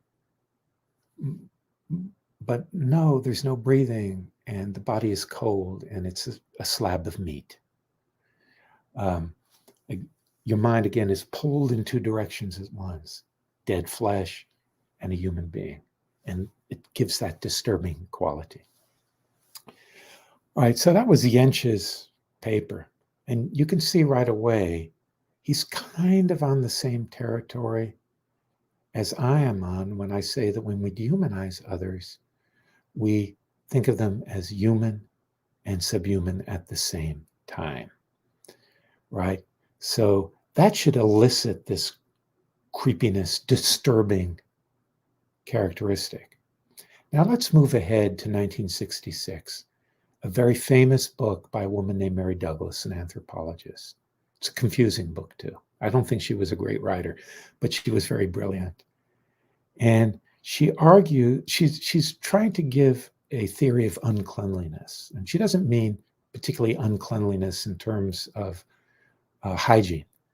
She means what was sometimes called ritual uncleanliness. So for instance, in Judaism and Islam, by the way, certain foods or food combinations are unclean. And she gave a very influential analysis of the rules, saying all the foods that are unclean violate categories. So what's the story there? The story is that human cultures have these frameworks of what's natural. There are certain kinds of things, and they're arranged in certain relations, there are categories. But whenever you divide up nature in that way, there are things that don't fit. They seem to violate these categories. So in her discussion of the kosher dietary rules, Jews can't eat shrimp. Well, why is that? Because they're like fish. They live in the sea, but they look like insects. So they seem to violate these categories, right? And so they're unclean and disturbing. And she goes through all of these haram foodstuffs and analyzes them that way. So things that don't fit in are seen as unnatural, disturbing, and immensely powerful, by the way. They need to be handled carefully, labeled, confined, destroyed. Okay. A few years later, Masahiro Mori, a Japanese roboticist, publishes a paper which the title is translated as The Uncanny Valley. Or you could translate it The Valley of Uncanniness, but uncanny, the word translated as uncanny in Japanese is bukimi, which is equally translatable as creepy, so the valley of creepiness. And really, this was a prediction. It's a very short paper, extremely influential. And it was basically a rediscovery and modernization of what Jensch said back in 1906. He doesn't acknowledge Jensch. I don't know if you read it. But what Mori predicted was, as we make robots that are more and more human looking, we'll become more and more comfortable with them until they're almost indistinguishable from real human beings, but not quite. And when that happens, we'll experience them as bukimi, as disturbing. And that's called the uncanny valley, particularly when they move, which is really interesting because Jensch also talked about movements as enhancing this effect. He also said this about artificial limbs, prosthetic limbs. In fact, he argued that we shouldn't make artificial hands. bring my hand into the picture. We shouldn't try to make them realistic looking because they will repel people. We should make them clearly artificial. Okay. So, we've got a picture building here. There's one final bit, which is a crucial bit. This is a philosopher named Noel Carroll, who wrote a wonderful book called The Philosophy of Horror. He's interested in horror fiction. He does philosophy of art, he does aesthetics, and he asks a bunch of questions about horror fiction, like why do we enjoy horror? And what makes a monster in horror fiction? And that's what I want to focus on here. The other question is also important, just by the way, from my views, although I haven't written on it yet. So what Jensch says is that, what Carroll says, and he's drawing on Douglas, is that monsters in horror fiction have to have two characteristics. They have to be physically dangerous. They want to hurt you, right? They want to kill you or eat your brain or, whatever. Nice monsters aren't monsters. But they also have to be what he calls cognitively threatening, and I call metaphysically threatening. And that is, they have to not fit into the categories of the natural, and they're usually combinations of incompatible things.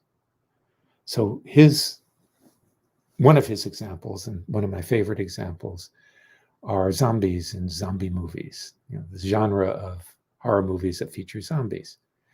Well, what makes zombies so scary? It's not their physical powers usually, because they're just barely managing to walk around. What makes them terrifying is that they're both alive and dead at the same time. They're rotting corpses that walk around and eat things.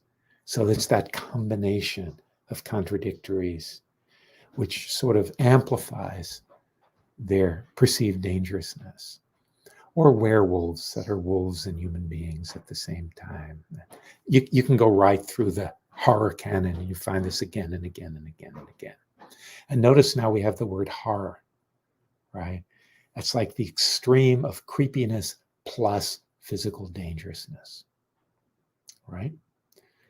So now let's take this model and do something with it that he never does. Let's apply it to the behavior of real human beings, not fictional monsters, who regard other human beings as monstrous or demonic.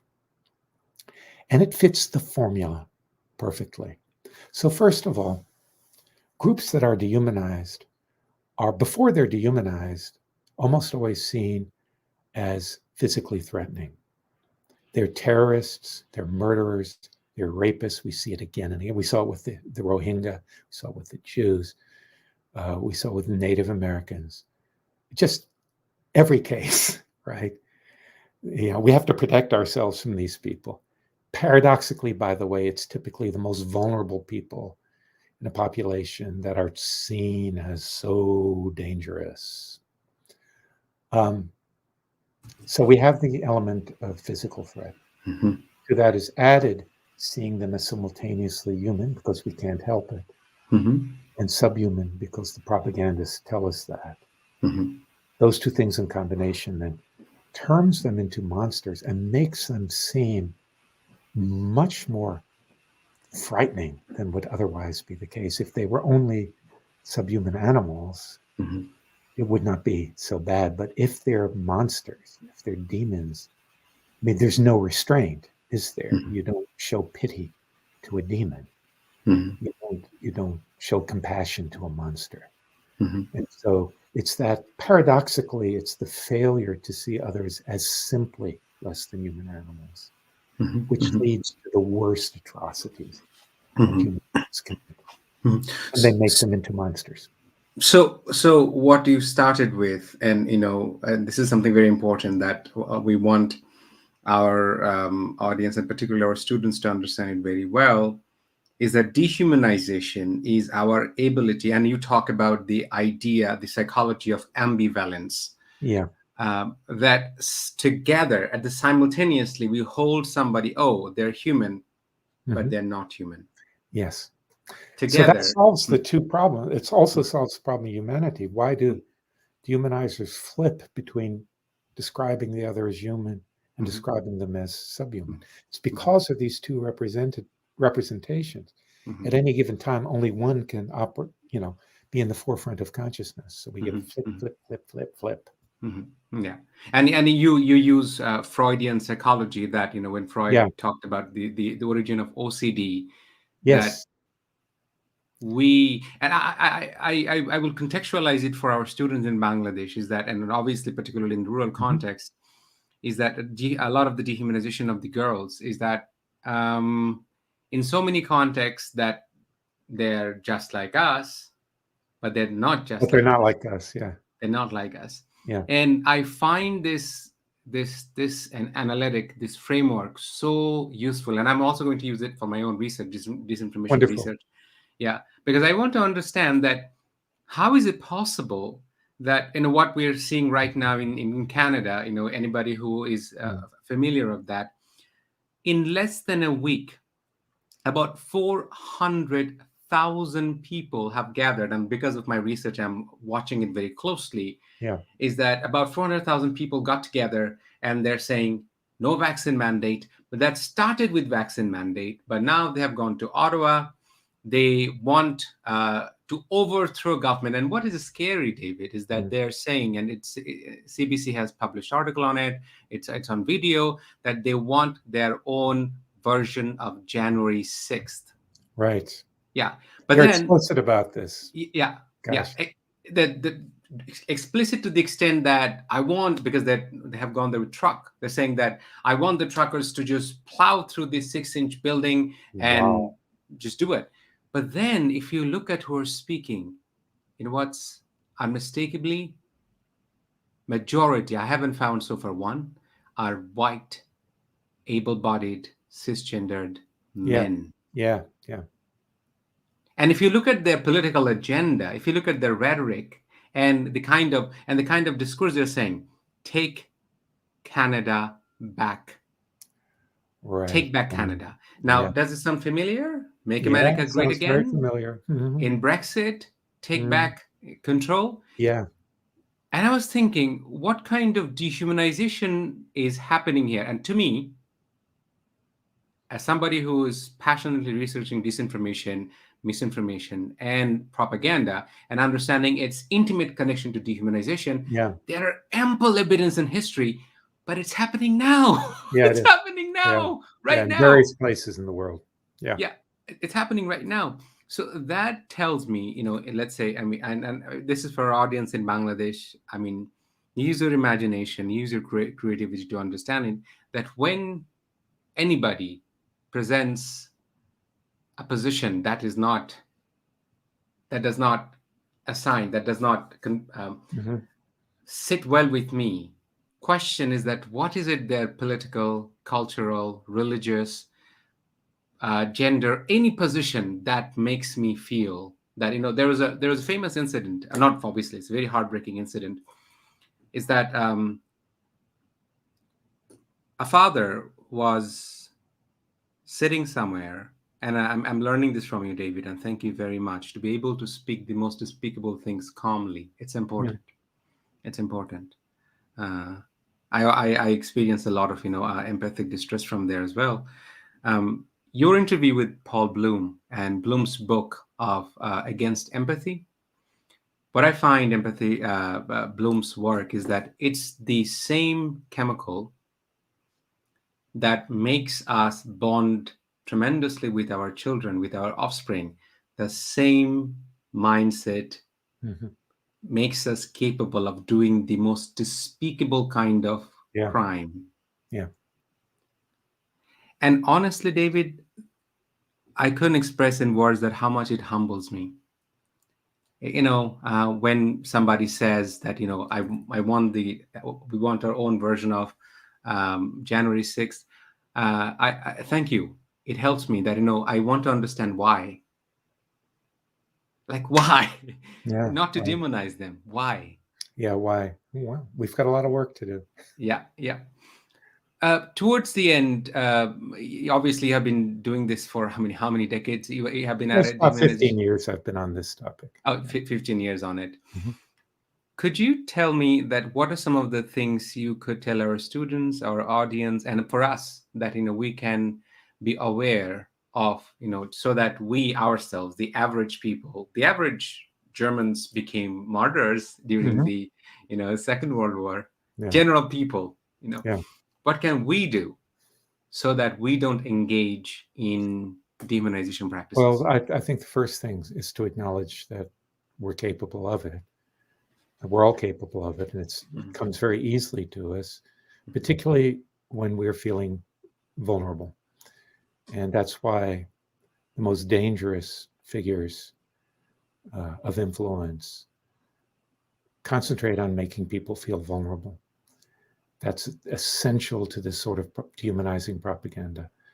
Um, so if you look at any of these cases, it's uh, well, let's take Myanmar, mhm, mhm, um, mhm, right? So the radical Buddhists are saying the Rohingya. Well, it applies more generally to Muslims in Myanmar, but especially the Rohingya. Um, they're they're they're raping. They're raping us. They're murderers. They're flooding our country, um, and so on and so forth. So when you frighten people in this sort of way, and that's a scary image, isn't it? People, it's like Donald Trump with people from Mexico. They're flooding into our country. They're rapists. They're murderers. It's the same damn story. Well, if you take that seriously, if you look up to the people who promote this, you get frightened. Then when they offer you the solution, oh, we'll deal with them, right? They're subhumans. We can treat them in any way we like. It's very easy to accept that when you're frightened, right? So this is something I take from Freud generally, that look, it's part of the human condition to understand that we're all vulnerable, uh, vulnerable to the injustices that people perpetrate on one another, and mhm, vulnerable to the forces of nature, flood and famine, and merely the fact that we're all going to die. So people who want us to do terrible things often enhance that feeling of vulnerability and then offer us salvation, offer us a magical solution to our vulnerability. And there isn't any, right? Um, but as human beings, we all yearn for salvation. That's why the monotheisms have been so successful and so powerful. As Freud said, they express the deepest, most powerful, most urgent wishes of mankind. So we need to be alert to these sorts of manipulations, right? Acknowledge that we're capable of slipping into these ways of thinking. Be alert to these forms of manipulation and push back. As soon as you find yourself being sucked in, push back. It doesn't mean you're a bad person if you find yourself being sucked in. It's you're just a human being. Um, Second, don't demonize the people who do terrible things. They're human beings too. Treat them as holding up a mirror to you of what you're capable of. Third, politically speaking, our priority should be making people as secure as possible. They can put food on the table. They have work. They have health care. They have protection. Because the more vulnerable a group of people is, the more easy prey they are to those who wish to exploit us.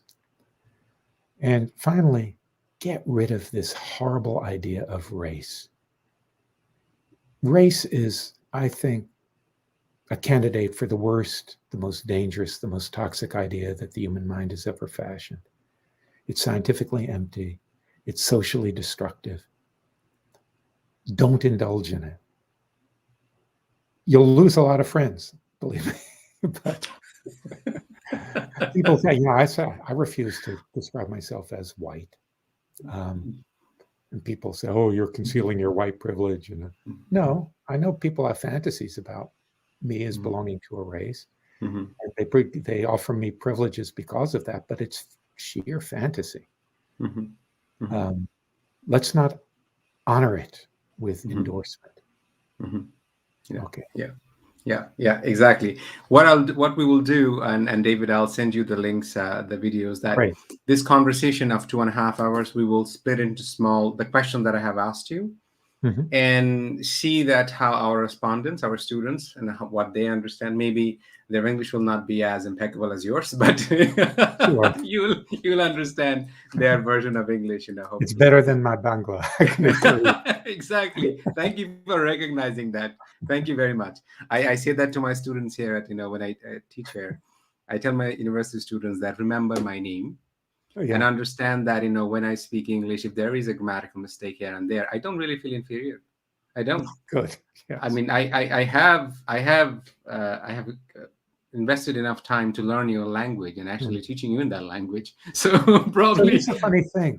Of course, yeah. I commit lots of grammatical errors, but it's not regarded as significant, Yeah. Oh right? my Because the God, way I'm David, racialized. that would be, I mean, if I could take that statement and probably give it to 98%, white professors, Yeah, when, in terms of their, because I have seen one of the most common line of defense mechanism that works with the white professors. Oh, they don't write well.